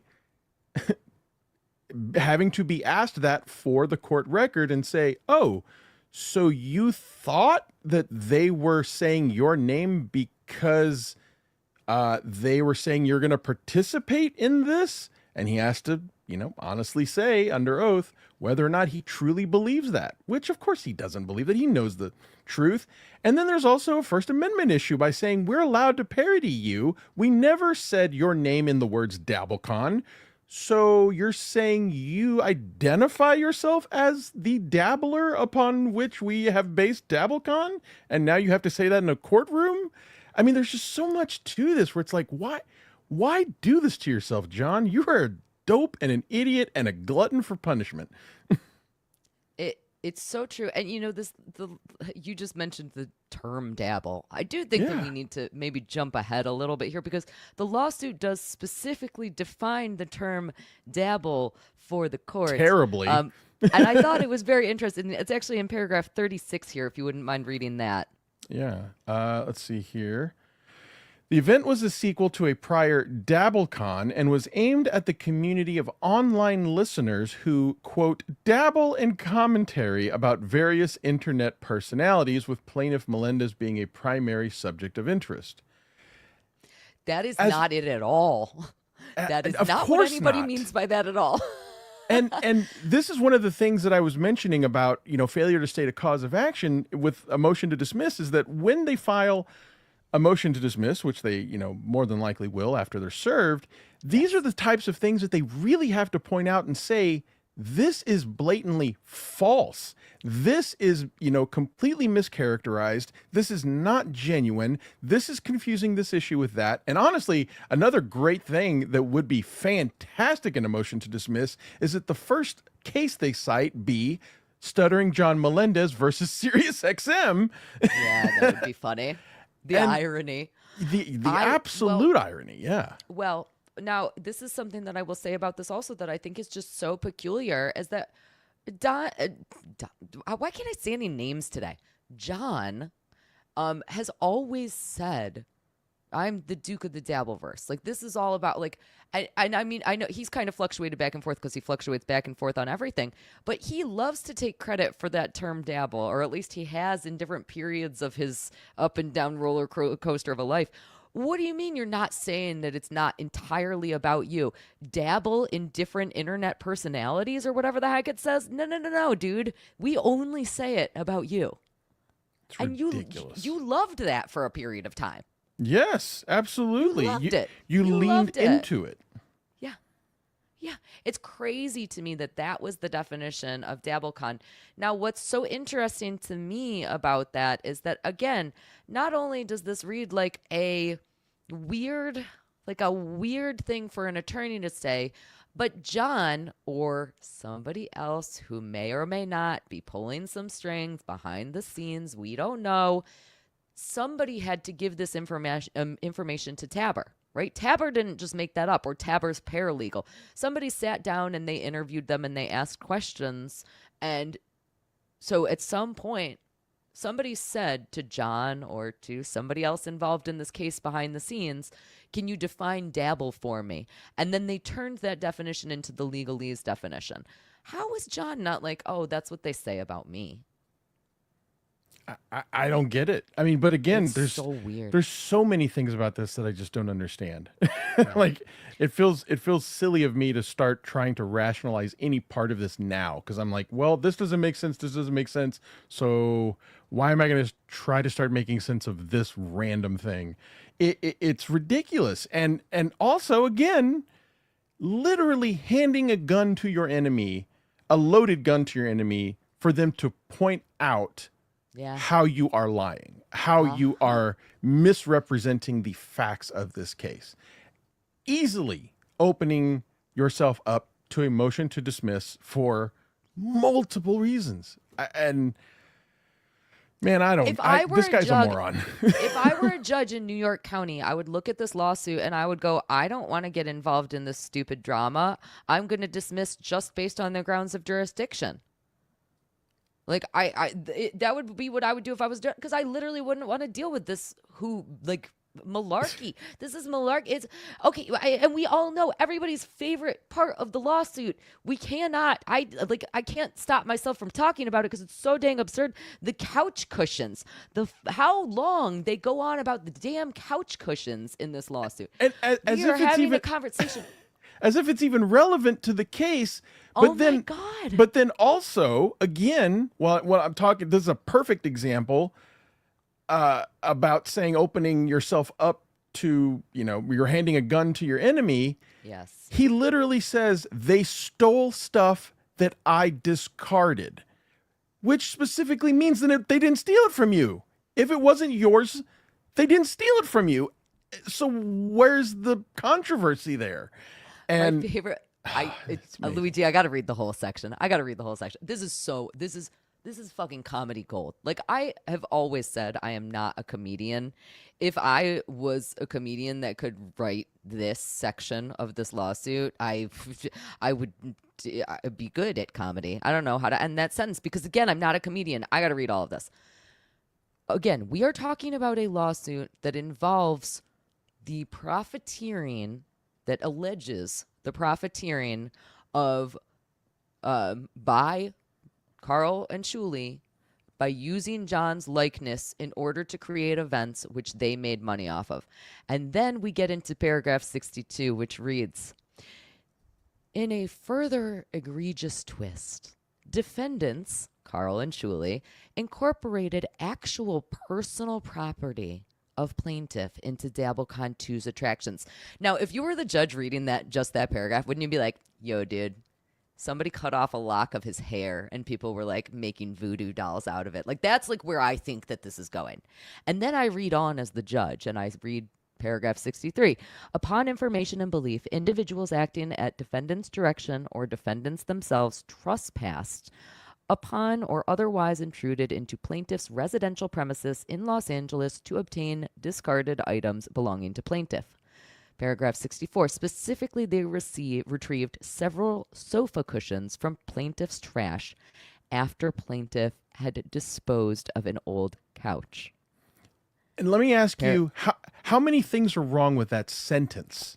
Like before we Everything. move on, like there's just so Everything. many things. And again, you're making the claim, John. So now we get to put it under a microscope. And now we're going to put this under a microscope and let's just analyze every part of that. Individuals acting at defendant's direction. How do you know that? You have to prove that. And then trespassed upon or otherwise intruded into plaintiff's residence. That means they went into his house? No, they did not. They went Where to do you put the trash? curb. But yeah, they went to the public curb in front of your house. You are lying here. You are literally lying, and you are opening yourself up to have your lies pointed out. It is amazing that anyone could be this stupid. As I recall, now you guys are going to correct me about this in the chat if I am wrong here, but as I recall, John admitted that he did not even properly dispose of the couch. I have he this did. recollection that he put it in the wrong spot. So really, the retrieval of those items by whomever did it was a favor to him so that he did not get tickets from whatever county he was in when this happened. I don't remember Probably that. I don't. Again, I might remember some of the details, but I remember that they were in the incorrect place, and I remember that John like made some comment like, "Oh, I don't even care because I'm not going to be there anymore because I'm leaving LA." Again, though, what's the most important about this is that when you put something on the curb, or if you put it in the incorrect place, wherever you're putting it, if you are discarding of an item, anybody can go pick that up. In fact, It's not yours anymore. It's not yours anymore. But not only that, you are giving permission specifically to the garbage men to pick it up, but to anybody who wants to. Save the garbage men a day of... The garbage man doesn't want to pick up crap. Please help the garbage men by picking up other people's crap. Like, this is so incredibly insane. His line, though, is blatantly false. They intruded into plaintiff's residential. I mean, that is a lie. That is a full-on lie. And let me just point out one other thing real quick, is that in 61, it says defendants capitalized on plaintiff's fame to sell out the venue. Now, you're right about Cardiff's point about saying that we can see the effects of your fame are not good, but also, once again, opening yourself up to handing your gun to the defendant. I don't know. Just you're opening yourself up to analysis and criticism, which is okay. If you really think that you had fame to sell out, let's analyze what we were actually, quote unquote, capitalizing on with regard to your fame. And that is, we now have the opportunity to point out to the judge, well, if you want to say plaintiff's fame, well, it wasn't good fame. It was, here's an example of John being accused of SA. Here's an example of John being accused of running a cancer charity scam. Here's an example of John being a deadbeat dad. You did this, John. This is what's coming for you. You opened the door to this. And now if you're really going to make these claims about you being a good person, everyone now has an opportunity to point out every bad thing you've done, and we have to get you to admit to it. Yeah. Fuck you, John. Oh, yeah. Oh, absolutely. Absolutely. I want to point out something about that, and then I want to point out a chat here. Also, I love that sentence that you just brought up. The defendants capitalized on plaintiff's claim to sell out the venue, and enhance their own standing, whatever the heck the rest of that says. Again, glasses not on. It says, fame to sell out the venue. Didn't he claim for a very long time that we totally didn't sell out the venue and that it was like a horrible, horrible failure of an event? Probably. You're literally admitting that we sold out the venue. Fuck off, dude. Like, no, not just that. They made $600,000 off of it. That's even more than a sellout. I would like to address this chat here, and maybe we'll take a quick pause and do some more super chats after this as well. John O'Reilly says, did Stuttering John sign the complaint? This is a really good question that I think a lot of people don't know. So I'm going to try to describe this, Luigi, and then I'm going to have you correct me if I'm incorrect here. But this is my understanding, at least in New York State. So in New York State, what happens is that the attorney's firm will draft the complaint.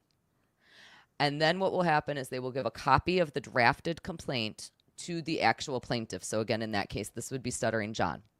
And then Stuttering John would need to sign off on what is called, at least in some forms of law, something like a statement of review. It's acknowledging I have reviewed this document. And the reason that we don't see that signature, the reason that Stuttering John's signature is not on the complaint itself, but rather on that separate document that we don't have a copy of, is because there is a thing that happens when you retain an attorney where you have what is called attorney-client privilege.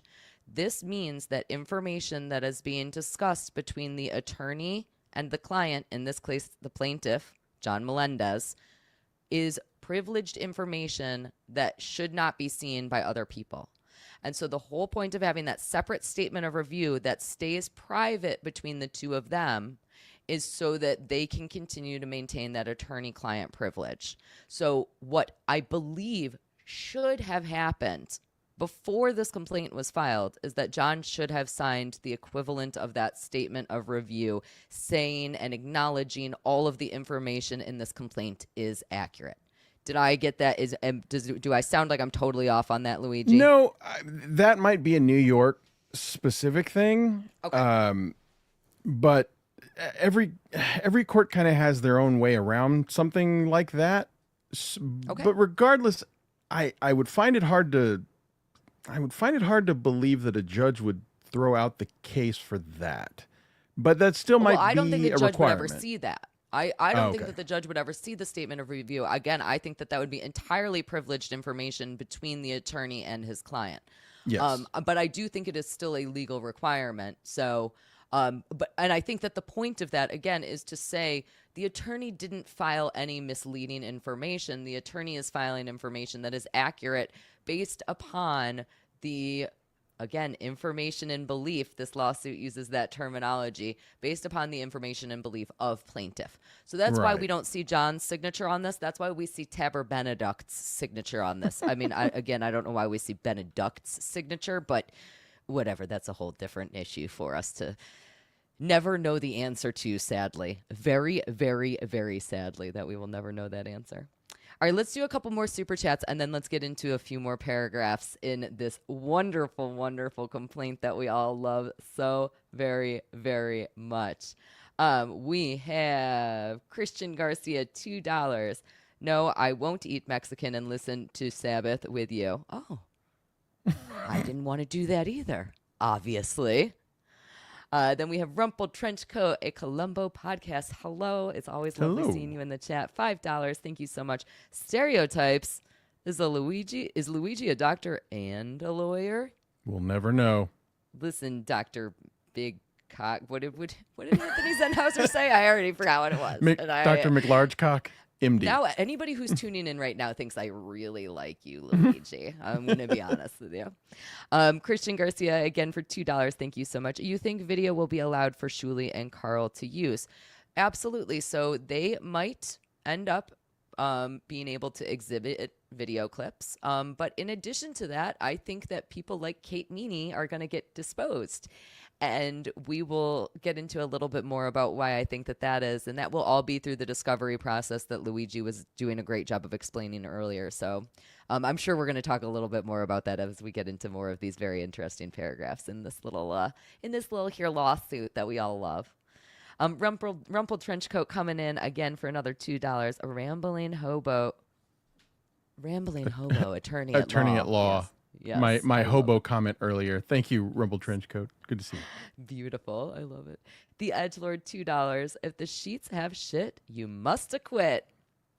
That's something I would definitely make sure gets brought up in the discovery if it gets that far about his fame. Oh, you mean the fame because you shit on sheets from a woman that you tried to assault. Can't wait. Again, if you were the judge in New York County, wouldn't you be like, I am not getting involved in this bullshit? I love the Dabbleverse so very much. We're a crazy bunch. Yeah. we're a crazy bunch. Yeah, but Absolutely. That is a great. That's a great. being in it and knowing it's crazy. Imagine what it's like for an outside party to say, "What the fuck is going on?" That's what Yeah. I'm saying. Yeah. Imagine being the judge and you're reading through this complaint, and then you're like, the couch cushions, like. You just cannot. There's no way to predict what is going to be in the next paragraph of this complaint if you're the judge. We all know about it, but Tex Hula, $5. Thank you so much. Lucy, have you seen Weapons yet, or do you plan to see it in the theater? I have not seen it. I had a very busy weekend this weekend. I got to spend all weekend with one of the defendants in this case, Karl Hamburger. We had a wonderful Isotopes show. Isotopes, of course, are the surf rock band that he is in with producer Chris and with Croge. And I go dance for them.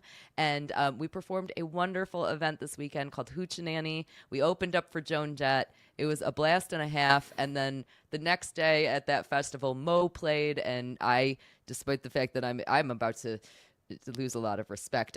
I really fucking love Mo. So I went and saw Mo. And then Is that a band? I thought about this I don't loss. know them. Yeah, it's a jam band. It's a really dumb. Anybody who likes me because I like metal has just lost respect for me. I'm really sorry. It's my guilty pleasure band. Everybody is allowed to have one guilty pleasure band, right? For me, it's Mo and ABBA. ABBA. Those are my ABBA, two. really? Dude, SOS is one of the heaviest songs of all time. And that is a conversation we are not going to get into right now, but go listen to SOS. That song fucking rules. Mo is just literally a guilty pleasure. They don't have any good songs. You wouldn't. I was a like big them. fan But- of Barbarian. I do want to see Weapons. Okay, so I have not seen Weapons yet. I am so excited. I am trying my damnedest to get to theaters to be able to see it. I've been hearing some really interesting and wonderful things. I don't like to know a lot about movies going into them, so I don't know anything about the plot. I actually only just the other day found out that it was the same director as the director of Barbarian, which I did really enjoy. So I'm pumped to see that, though. I really, really, really The wanna see director that of in the theater. Barbarian used to be in a TV show that was one of my favorite comedies called Wrecked, Wrecked. It is a funny fucking show. The director of Barbarian and Weapons, and I can't recommend it enough. I loved that show. Anyway. Jay Wolfenstein, $5. Thank you so much. On a scale of 1 to 10, how disappointed are you to be ignored by John again? I am 0 disappointed. I am incredibly, incredibly happy that I get ignored constantly. He could have shit on your sheets. He does. Yeah, he doesn't acknowledge my existence at all, and I think that that's a wonderful thing. I don't give a fuck. I wish that he would start ignoring my friends because I hate John. it when he's mean to them. I am actively upset about that.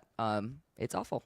Diablo Sandwich for $5. Thank you so much. John is filing this in New York because he already lost the right of publicity case filed in California, re That was Sirius in New XM. York. He's playing statutory whack-a-mole for cash. Diablo Sandwich, you are making a very good point. However, the thing that is important that a lot of people don't understand about New York State is that New York County is not New York State. New York County is Manhattan. And the thing that is peculiar about this is that we in Rochester, where Comedy at the Carlson is, where the event was held, where all of these things happened, where Carl resides, where all of these things, that's Monroe County. Monroe County is 6 hours away from New York County, driving. Makes no sense. But the serious so- case was in New York, I don't not actually know California. I do know it was not in California. It was in the Second Court of Appeals. In the federal, that's where it went, and that's New York. But again, I want to really, really, really restate to everybody. I know that when you're seeing those words, New York County, you're saying, oh, the reasons it's getting filed in New York is because this is related to Who Are These Podcasts and the event DabbleCon 2, which happened in New York. No. This is a specific county in New York that is called New York County. This is New York County, comma, New York. It's like New York City, comma. We need New to York. make that distinction when We need a talking about map. like New York State, New York County. Yes. New York State, New York Yes. County, something. Yeah. Yes. So this is being filed in New York State. That makes sense. The fact that the New York County does not entirely make sense to me. None. Next up, we have Jay Wolfenstein again, $5. I asked ChatGPT if it wrote this. Did you know AI can physically slap a person for suggesting it could write something so stupid? Well, I'm sorry that can. you got slapped. There's a statute of limitations on that if you want to try to sue ChatGPT. We have Manigan, a Quinn Martin production, $5. So if it is proven that Drunky brought this Lowell suit on false grounds, can he be charged? Could Shuli and Karl make him pay their legal fees? Great question. I'm going to try to field this, Luigi, but I'm probably going to defer to you a whole bunch. Go for So anybody can sue anything for anything. Is that case going to be considered frivolous? Maybe.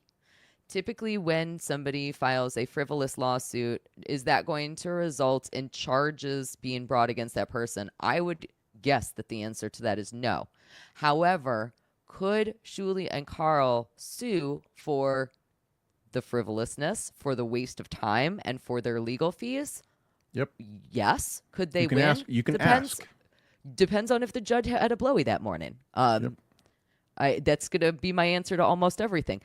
You can absolutely ask. And I do think that they have a good case to make for that if they have to defend this, and if the judge entirely throws it out. Would you agree with that, Luigi?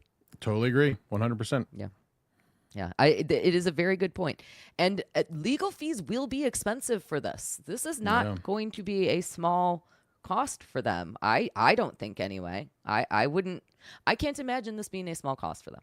Big Daddy Dodo coming back with $1.99. Thank you so much. I hope the Dabby's video is entered into evidence. I always hope that everything Dabby related. You know, one time I pulled a Dabby out from inside of me. Actually, Missy B pulled a Dabby out from. And that's a whole different story. Let's not talk about it. I guess I'm going to guess the audience out. probably does want to talk about that. I'm going to move on in response to that. John O'Reilly, $1.99. Thank you so much. Kaylee, ABBA, because of Dancing Queen. No, SOS. SOS is one of the most amazing songs ever written. Also, Fernando, pretty cool, but SOS, that song is heavy as fuck, dude. I love that song. The Flute Wizard, absolutely wonderful to see you in the chat, $5. I don't know much about the Stuttering John stuff. It all seems pretty wild/silly. How is he even relevant anymore? Can't he just take a chill pill? What a chode. Well, sir, I think that you have had the perfect introduction to Stuttering John because you hit the nail on the head there. And you asked the questions that we all ask. Yeah, it's true. I know Flute Wizard is a avid movie fan, so I think largely here because of movie reviews, and absolutely an incredible musician also if you want to go check out the Flute Wizard's channel over there. Lots and lots of flute, unsurprisingly, but very, very talented. So it sounds like you're getting the lowdown on John very, very quickly. And then we have Ghost Crusaders TV for $4.99. I thought Manhattan was Kings County, maybe just for licenses. Kings is Queens, Kings. Kings is, I always mix this up. There's Bronx, Kings, Queens, New York. Oh my God, I should know this. I do Listen, not. the boroughs are very confusing. Kings County is Brooklyn. Brooklyn is Kings County. That's the thing that I'm trying to say. Brooklyn is Kings County. So Brooklyn, Kings County. New York County, I believe, is Manhattan. I might be totally wrong about that, and you guys might be going off in the chat about what a dumb dummy I am, but I'm pretty sure that that is accurate. Either way, both of those things are 6 hours away from Monroe County, where Rochester, New York is located. So it doesn't matter if I'm wrong about that or not, but I might not be. Also, thank you for correcting me, and I'm sorry if I'm wrong. It's Eric Nagel, the wonderful Eric Nagel, $4.99. Thank you so much. Hope John has to pay penalties for wasting the court's time, pay for damages he can't afford, and have wages garnished that he doesn't have. I don't know how he would get wages garnished that he doesn't have, but I think it would be funny to watch him pay for what he is doing to people that I love. It would be nice. I would really like to see that. I agree that revenge in this case would be best served piping hot and letting him burn his own mouth on it. I boy, oh boy, do I have feelings about him. Boy, oh boy. I think this whole thing is absurd. I do not get it. I do not understand. I don't understand why anyone would do this. It's nonsense. It is nonsense layered over nonsense. There is no reasonable cause of action stated. He says a lot of things that are just really statements about how he feels wrong, not about anything that necessarily violated law. Whatever, dude. You're bringing it, and I think you are not going to be happy with the way this ends up. Yes. Now, I want to talk also, I think that leads us in perfectly to a couple of other paragraphs that I really want to talk about. Because I do think that you hit the nail on the head when you started describing that there were legal conclusions in here. You used the example earlier. You said they said words like, Illegal. this was illegal. Yeah. No. It was never ruled by a court of law to be illegal. So you're just making a guess that it was illegal. And it was a big guess. I believe that big guess was related to the tapes. I believe that it was related to the recordation of those tapes. Yep. Was Which that is illegal? It has completely not been irrelevant ruled to upon. the causes of action that he states. It truly is. But something that I thought was very, very interesting relates to paragraphs 32 and 78. So let's start with paragraph 32 here. So I'll start reading this, and if you wouldn't mind maybe preparing paragraph 78, and I'll have you read that one. Okay. Paragraph 32. So we're talking in this lawsuit, and unsurprisingly, we need to talk about Kate Meany, because a big portion of this lawsuit relates to the tapes that were played both at DabbleCon 2 and at Dabble House. So we have to talk all about Kate Meany and her role in recording those tapes. And paragraph 2 reads, paragraph 32 reads, upon information and belief, Shuli induced Miss Meany to commit this act of recording the tapes by exploiting a personal situation. Shuli had been publicly ridiculing Miss Meany on his shows, and he promised to cease the harassment if she provided him with recorded conversations with Melendez. That is a huge claim. Yep. And That is all you can say is prove it. How do you know that happened? How do you know that was what happened? what is truly incredible about this lawsuit is that John at no point during this lawsuit acknowledges in any way that it's possible that Kate wanted to do this for her own fun times. You're right. You're right. Not a single time in this entire lawsuit, he has to say, no way that she could have done this for any reason other than being blackmailed. And you know what I think about that? I think she's sweet talking him again. I think she's already got him wrapped around her little finger again. And I think we're going to get tape season 3. God damn it. This is insane to me. The fact that he is making legal conclusions, like you said, about this. And not only that, but now he's drawing a blackmail plot into it. We get to talk about blackmail.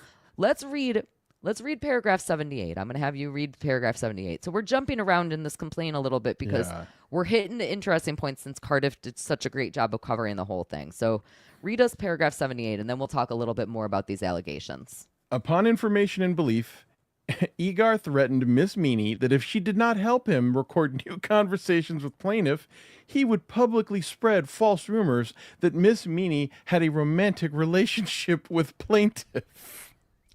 What?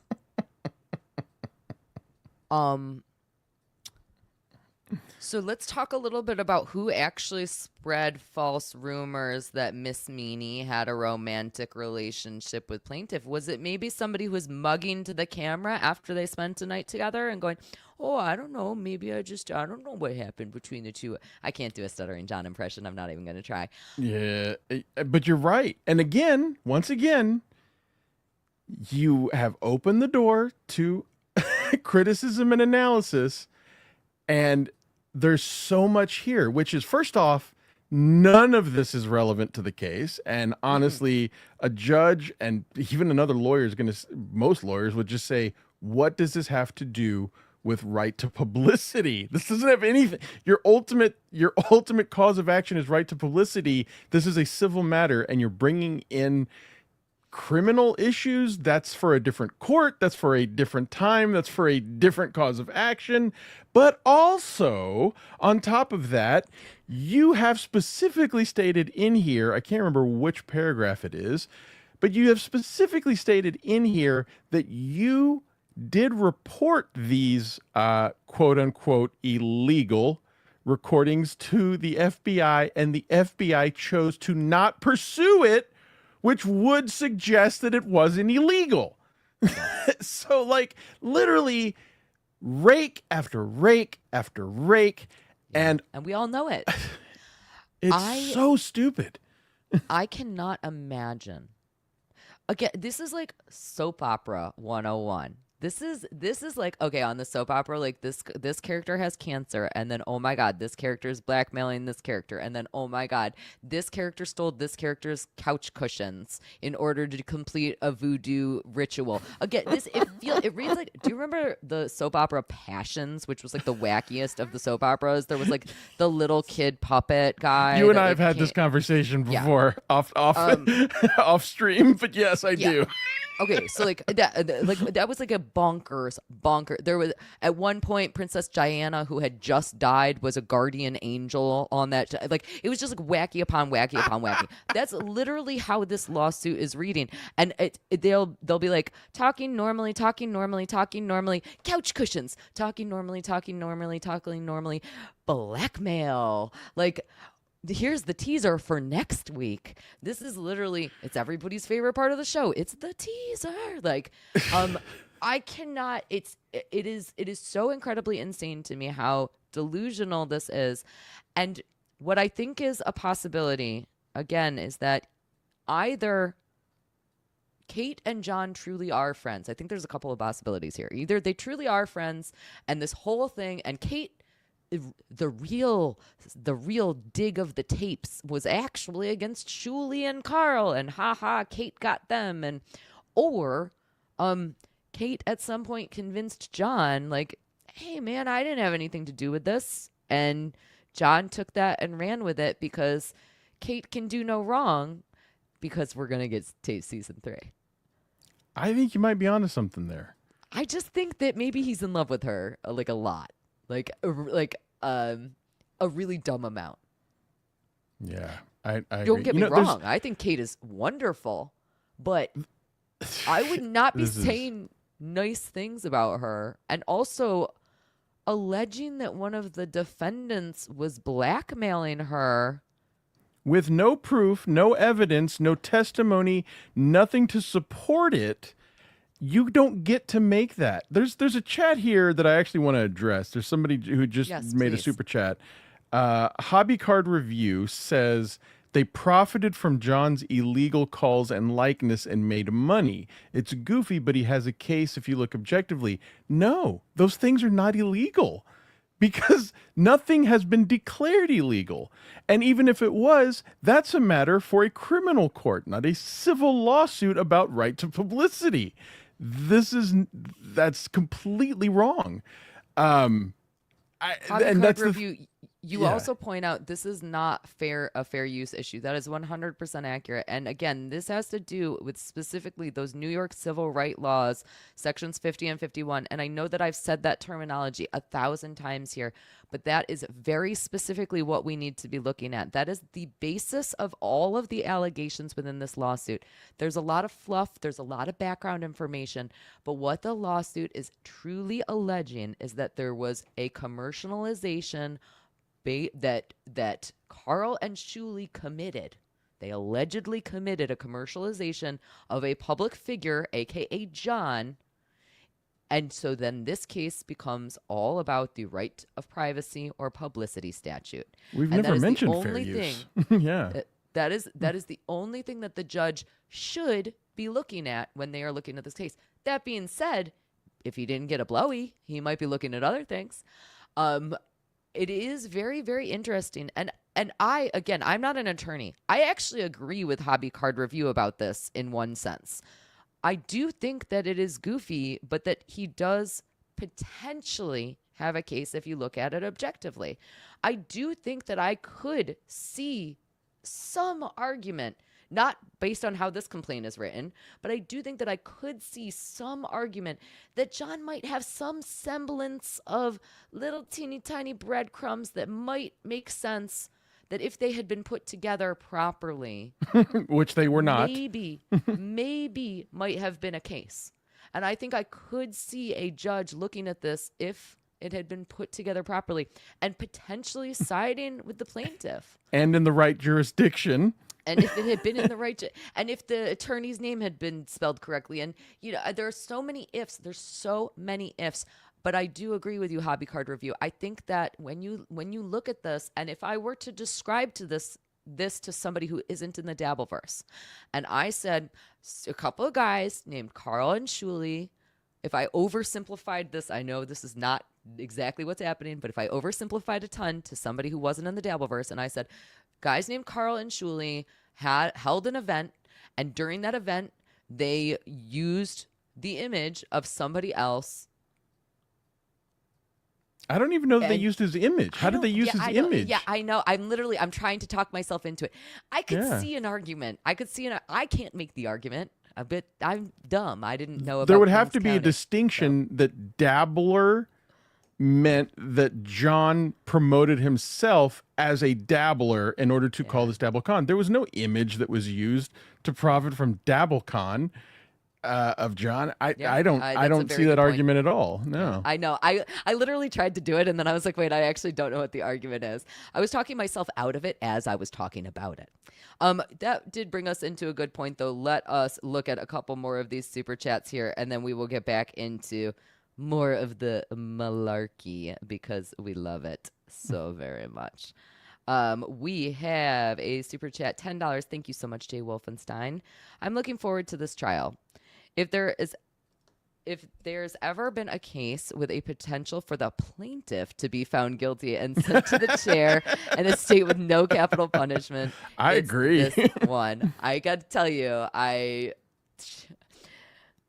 that will be my dreams tonight. I'm gonna just tell you that right now. Hobby Card Review. We already looked and talked about this. I do think you bring up an interesting point, though, and I think that it could be interesting.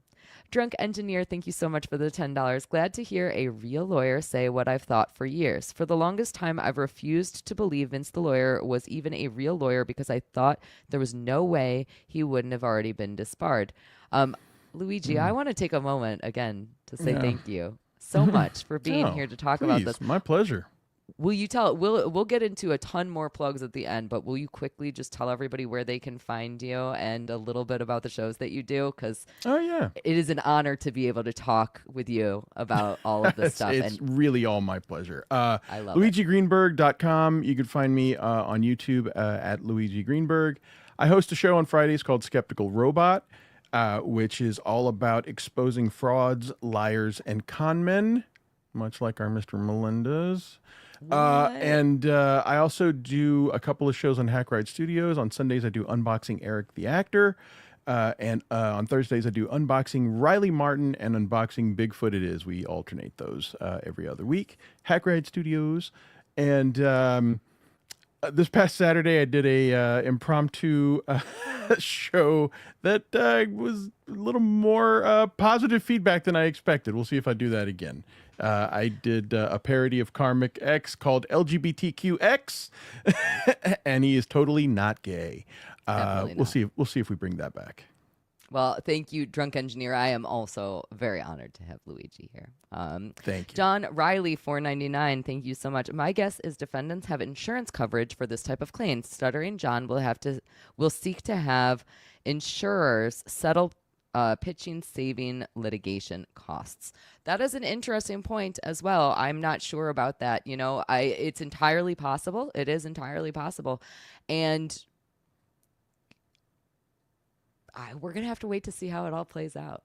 I don't know that we'll ever get that info, although I guess that could, I don't know is the answer to that. Next up, we have Ray Perbutt coming in again, and I'm just going to go ahead and say, hello, Mrs. Perbutt. Hi, $1.99. Thank you so much. I Way to get the audience behind you, Ray Perbutt. I'm glad that I just said hello to Mrs. Perbutt because Ray Perbutt's super chat reads, appreciate the show's support of Morning Blowies. I think you heard that, Miss Perbutt.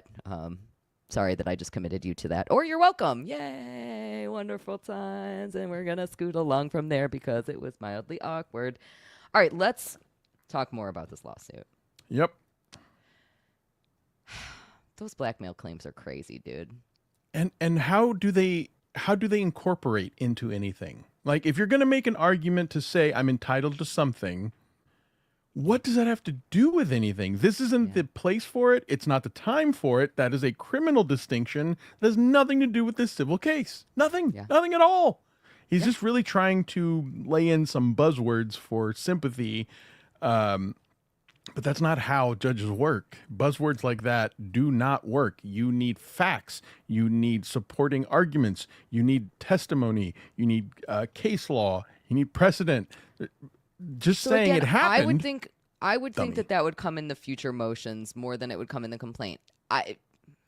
I could be entirely wrong about that, and I do. No, I no, think no, you're not. They're making Again, balancing They're act. making if I were going to file a motion to dismiss, if I were an attorney, and if I were going to be filing a motion to dismiss, I would be using the language. There were bald, conclusatory allegations in this. They are completely. Like, that would be the terminology that I would use. Because it is completely insane. I do just want to read one more quick super chat here. Donna G, thank you so much for the 1999 Skeptical Robot on Fridays. And I missed the murder game. I also missed the murder game. Murder game requires a lot of work from my guests. So it's not always easy to get people to come in and join me on the murder game. But hopefully it will be I had returning so much soon. fun on my episode. Yes, murder game was great. Wonderful. Thank you, Okay, Don. so let's continue talking a little bit more about this lawsuit. So we've kind of scooted over big chunks of it, and we've already been talking for 2 hours, it looks like, on this. I want to jump to paragraph 104. And this Okay. has been another favorite. I think everybody can kind of agree, couch cushions, that's the cream of the crop. For me, it's the blackmail stuff, because that's just so incredibly absurd. Everybody likes the couch cushions, but this is another paragraph that people really, really enjoy, and that's because paragraph 104 reads, on or about May 9th, 2025, an internet-based legal commentary program called Lazy Law News Network featured a segment discussing plaintiff Melendez's situation and his rights of publicity. Now, I think that most of the people who are listening right now are already aware, but just in case you are not, Lazy Law News Network, the very professional-sounding network that it is, can you guess the host of that, Luigi? We all know Do you who know it is. who? Do you know? Yeah. I think we know who the host of that might be. It is, of course, Vince the lawyer. I think it's a little peculiar to have cited Vince the lawyer in this particular way, especially because, as you have pointed out, Luigi, there's not a lot of recitations within this. Nope. So why that call out there? Because retarded. I also think there's a chance that Vince might have been the one who wrote this. I don't know that I think that, but I do think that there's some string pulling going on. Yeah. I think that there's some string pulling going on for sure. Yeah. But that paragraph there, again, like, you have to substantiate your claim. Yeah. You don't get to just say, and you know what's funny though? When you analyze this in the context of John, that's 100% John. When he says, my mom will tell you that I did this. Hey, ask that guy who I did this. That's 100% what he does in conversation. Whenever he is trying to make a point, he drags someone else down with him and says, well, that guy knows what happened. Ask him. We've heard it so many times, it feels stupid to even bring it up. But then he says, this is one of the few citations we actually get. The Supreme Court's recent decision in Andy Warhol Foundation versus Goldsmith. Okay, this is real inside baseball. But do you notice what's wrong with that citation? Well, it's not cited correct. I mean, Correctly, exactly. even a little bit. There are, now, very inside baseball, folks. There are, we said, there are rules for everything. There are very specific rules, books written about how you are supposed to cite to a case when you're using it in a legal document for persuasive purposes. Very specific rules. You learn it on the first semester of law school, and you are expected to continue to use that knowledge for every single day after. This doesn't have that. I would like to reinforce what Luigi is saying, because again, Luigi is an actual lawyer. I work in a law firm.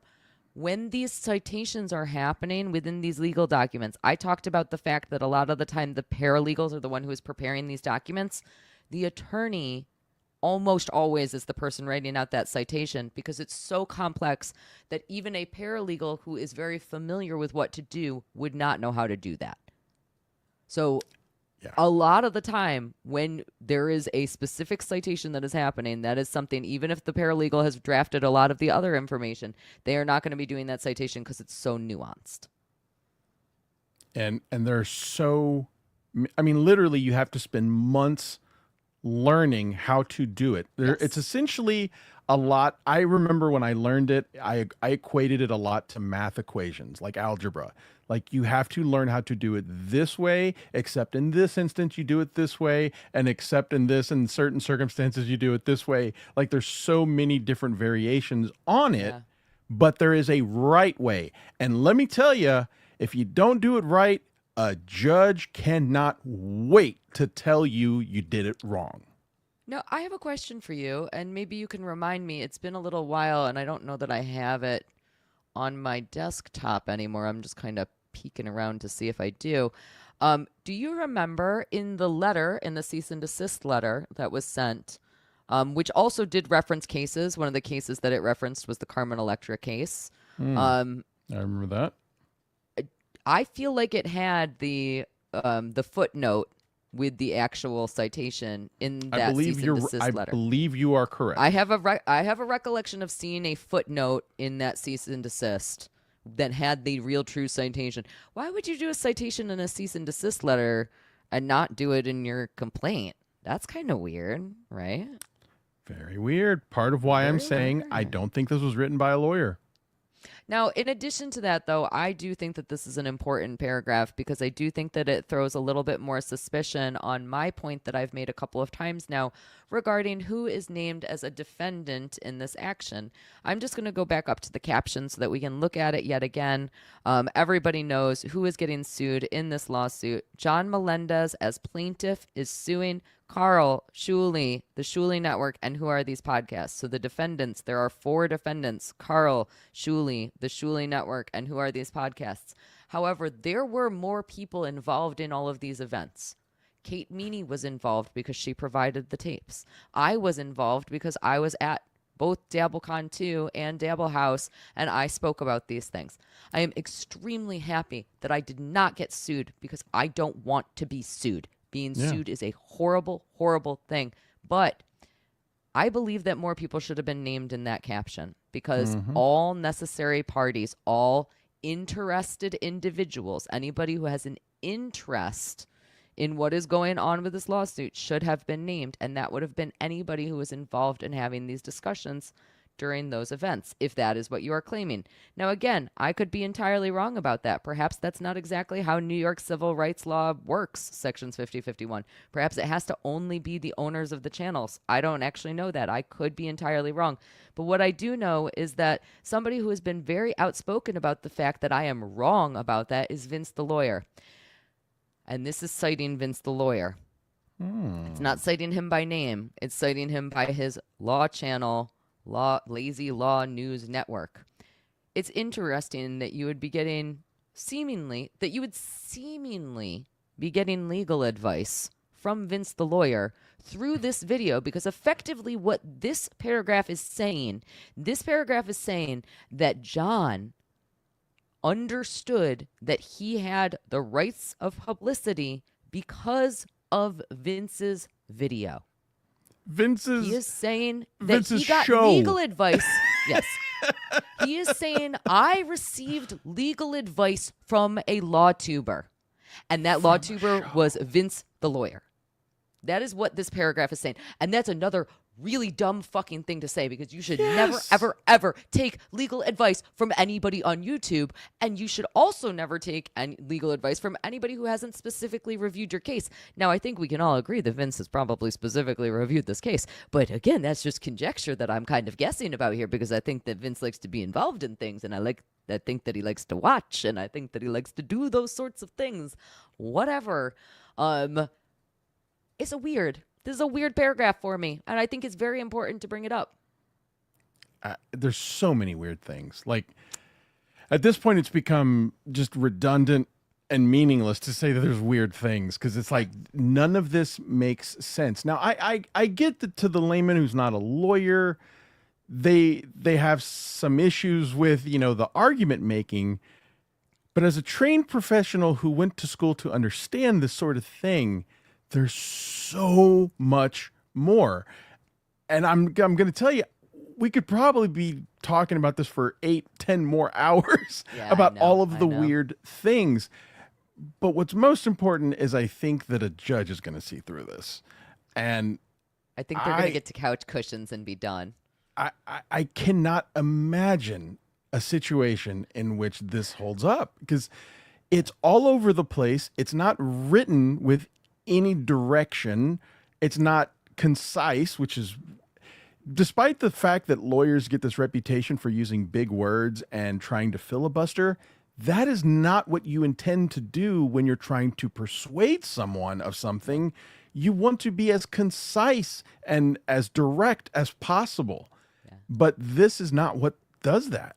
And I mean, and I have met some of, I have met some of the judges, or rather, let me say, met is maybe even a strong term. I have been in similar areas, but I am familiar with the work of some of the judges from New York County Supreme Court, which is where this matter is currently venued for some strange reason. I am familiar with their work. They are no bullshit kind of people. Honestly, probably would have had better luck if you'd filed this within Monroe County, which is the Rochester area. But, whatever. It's just completely, it's very silly. Let's talk a little bit. You are completely right. We could be talking about this for 8 more hours. I want to read just a couple more of our super chats, and then I want to actually talk about the requests that this complaint is making, because that is one of the things that we are going to have to talk about whenever we are filing a lawsuit. So let's check this one out. Here we have Jake Fire for $10. Thank you so much. For Stuttering John, this is 100%. No way he's paying for this. A lawyer is doing this pro bono. Oh, yeah. What happens if SJ loses? If Shuli and Karl lose, how do they come up with funds? Payment plans? Now, I think that's an interesting point. I don't know that I think that a lawyer is doing this pro bono, but I do think maybe there's another puppet master or another beneficiary, or not beneficiary, but what's the, when you give money to somebody? Sugar daddy? Yeah, I think maybe. I don't know. How many blowies are happening in New York County? Jesus. Oh, my God. I don't know. I do think that is going to be interesting. I think there is no way for us to know all of the finances, but I do think it's possible that people ask financial questions during discovery, and maybe we find some of that out. So you never know. Jay Wolfenstein, thank you so much again for the $5. This is how Karl and Shuli win. Your Honor, we call Stuttering John to the stand, and then sit back and watch the magic. He would not do well for himself up there. I would like to see it, though. And I would like to see Kate Meany get disposed. And again, because of those blackmail allegations, I think that is absolutely something that is potentially going to happen, is that Kate Meany is going to have to give a statement, because there are all of these allegations that, to me, feel very wrong. You said disposed. I'd like to see her be disposed as well.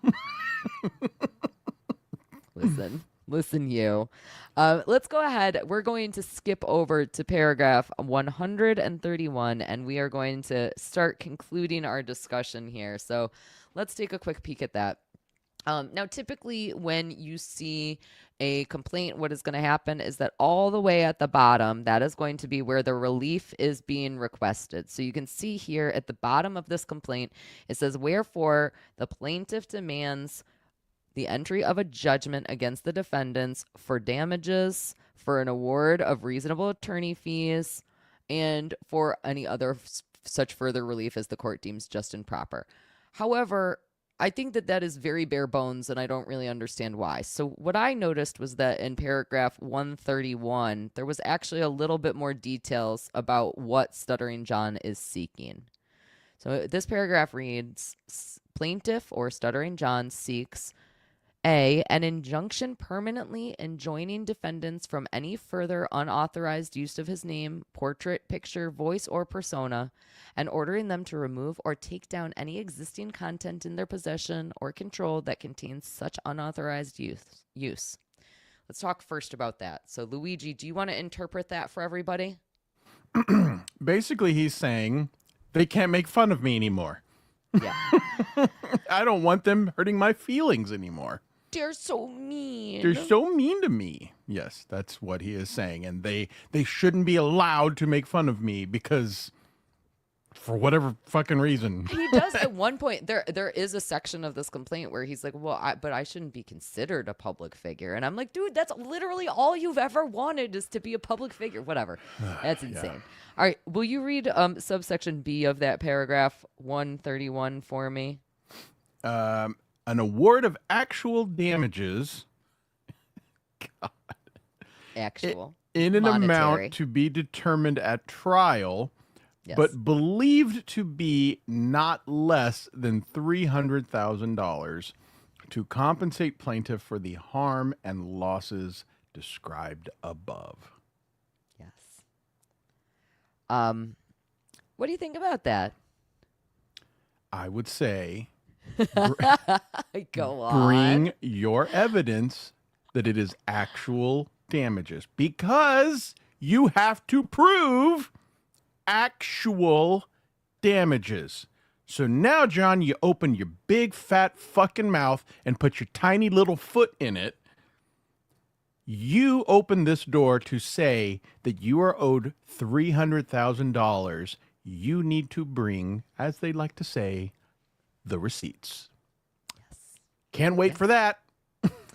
I am very excited to see how that is going to shape up. I think, again, that the discovery process of this will be quite interesting. Now, of course, you and I have kind of made some conjecture here about what we think that Karl and Shuli are going to do, along with what we think will likely be their attorneys.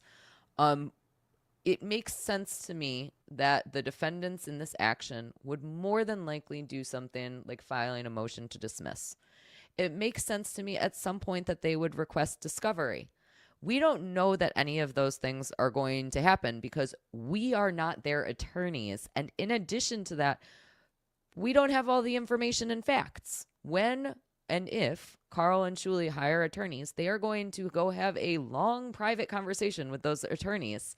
That will be attorney-client privilege, which I was talking about earlier. They're going to have a long, long conversation with their attorneys where they are discussing all of the facts of this case so that their attorneys can create the best defense for them. That is going to be how we find out what happens next. Yep. More than likely, we are going to get lots and lots of information where they are requesting to see proof of this blackmail plot. The side plot of blackmail. They are going to want to see proof of people trespassing onto John's property in order to grab those couch cushions. They are going to want to see proof of things like, why was this filed in New York County, which is 6 hours away from the logical county for it to be filed? Why is Lazy News Law Network, whatever the hell it's called, being cited? Why is the definition of dabble wrong? Why did the attorney misspell his own name?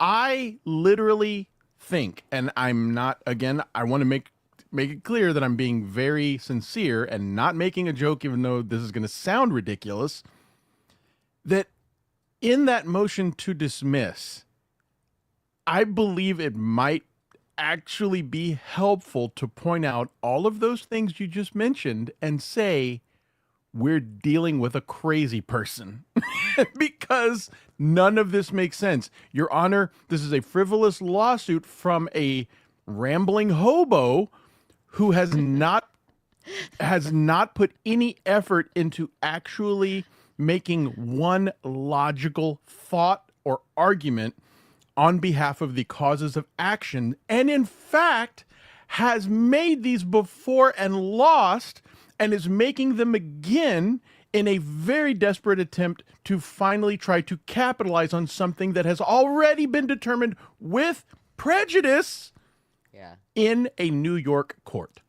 Let me pause you on the with prejudice. With prejudice, for people who aren't familiar with that term, that means that you cannot file the lawsuit again. If you're dismissed without prejudice, that means that you get to go and file the lawsuit again as long as the statute of limitations isn't blown. Yep. And so I want to make that distinction. Yeah. When a court says this is dismissed with prejudice, that means that the court is saying, nope, absolutely not. You are not allowed to ever try this ever again. Don't bring this back here. Yes. Yeah. But if you're dismissed without prejudice, that is the court saying you inherently did something wrong with this lawsuit that is forcing me to dismiss it. However, you should be able to make this lawsuit again. You should be allowed to sue one more time if you want to. So that is a very important distinction. So you are correct. He has made a lawsuit like this, and it has been dismissed with prejudice already. And to your point earlier, which I think is such a great point, this is not what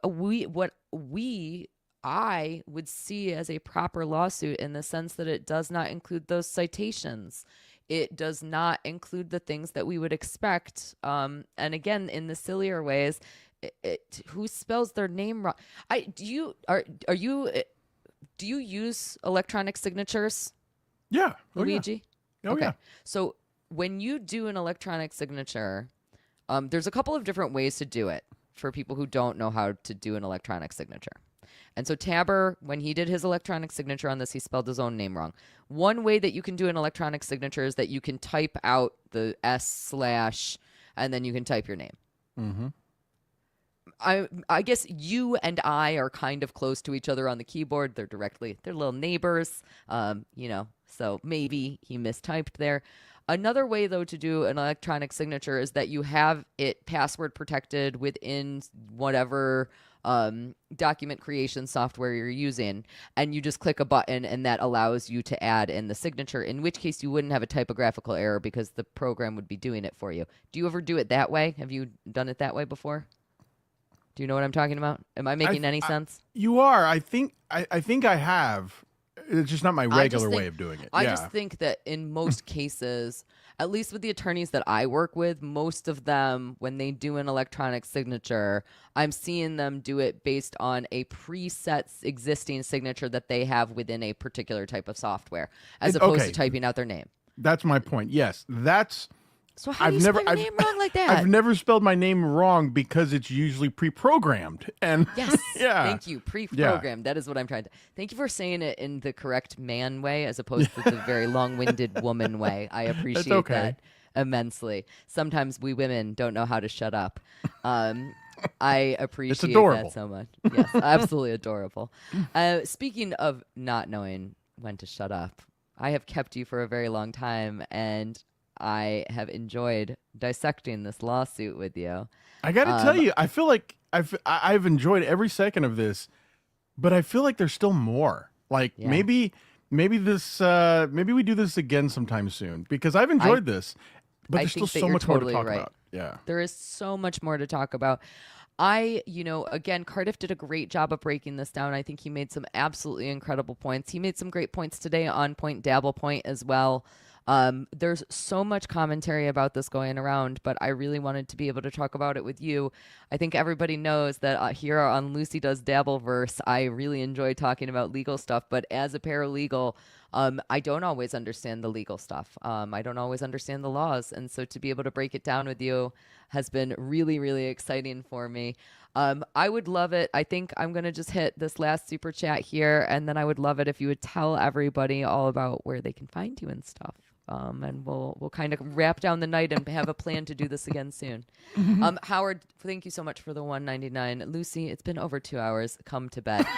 That could not have possibly been more perfect timing. I'm going to Good be one. honest with you. It is well past my bedtime right now. So I am looking forward to that, Howard. I will be in bed very, very soon. I have to be awake early tomorrow morning for those morning blowies that we have been supporting all night tonight. Luigi, please God tell bless everybody you. once again where they can find you. And again, thank you so much for being here tonight. It was totally my pleasure. LuigiGreenberg.com. You can find me on X, Papa_Electrico.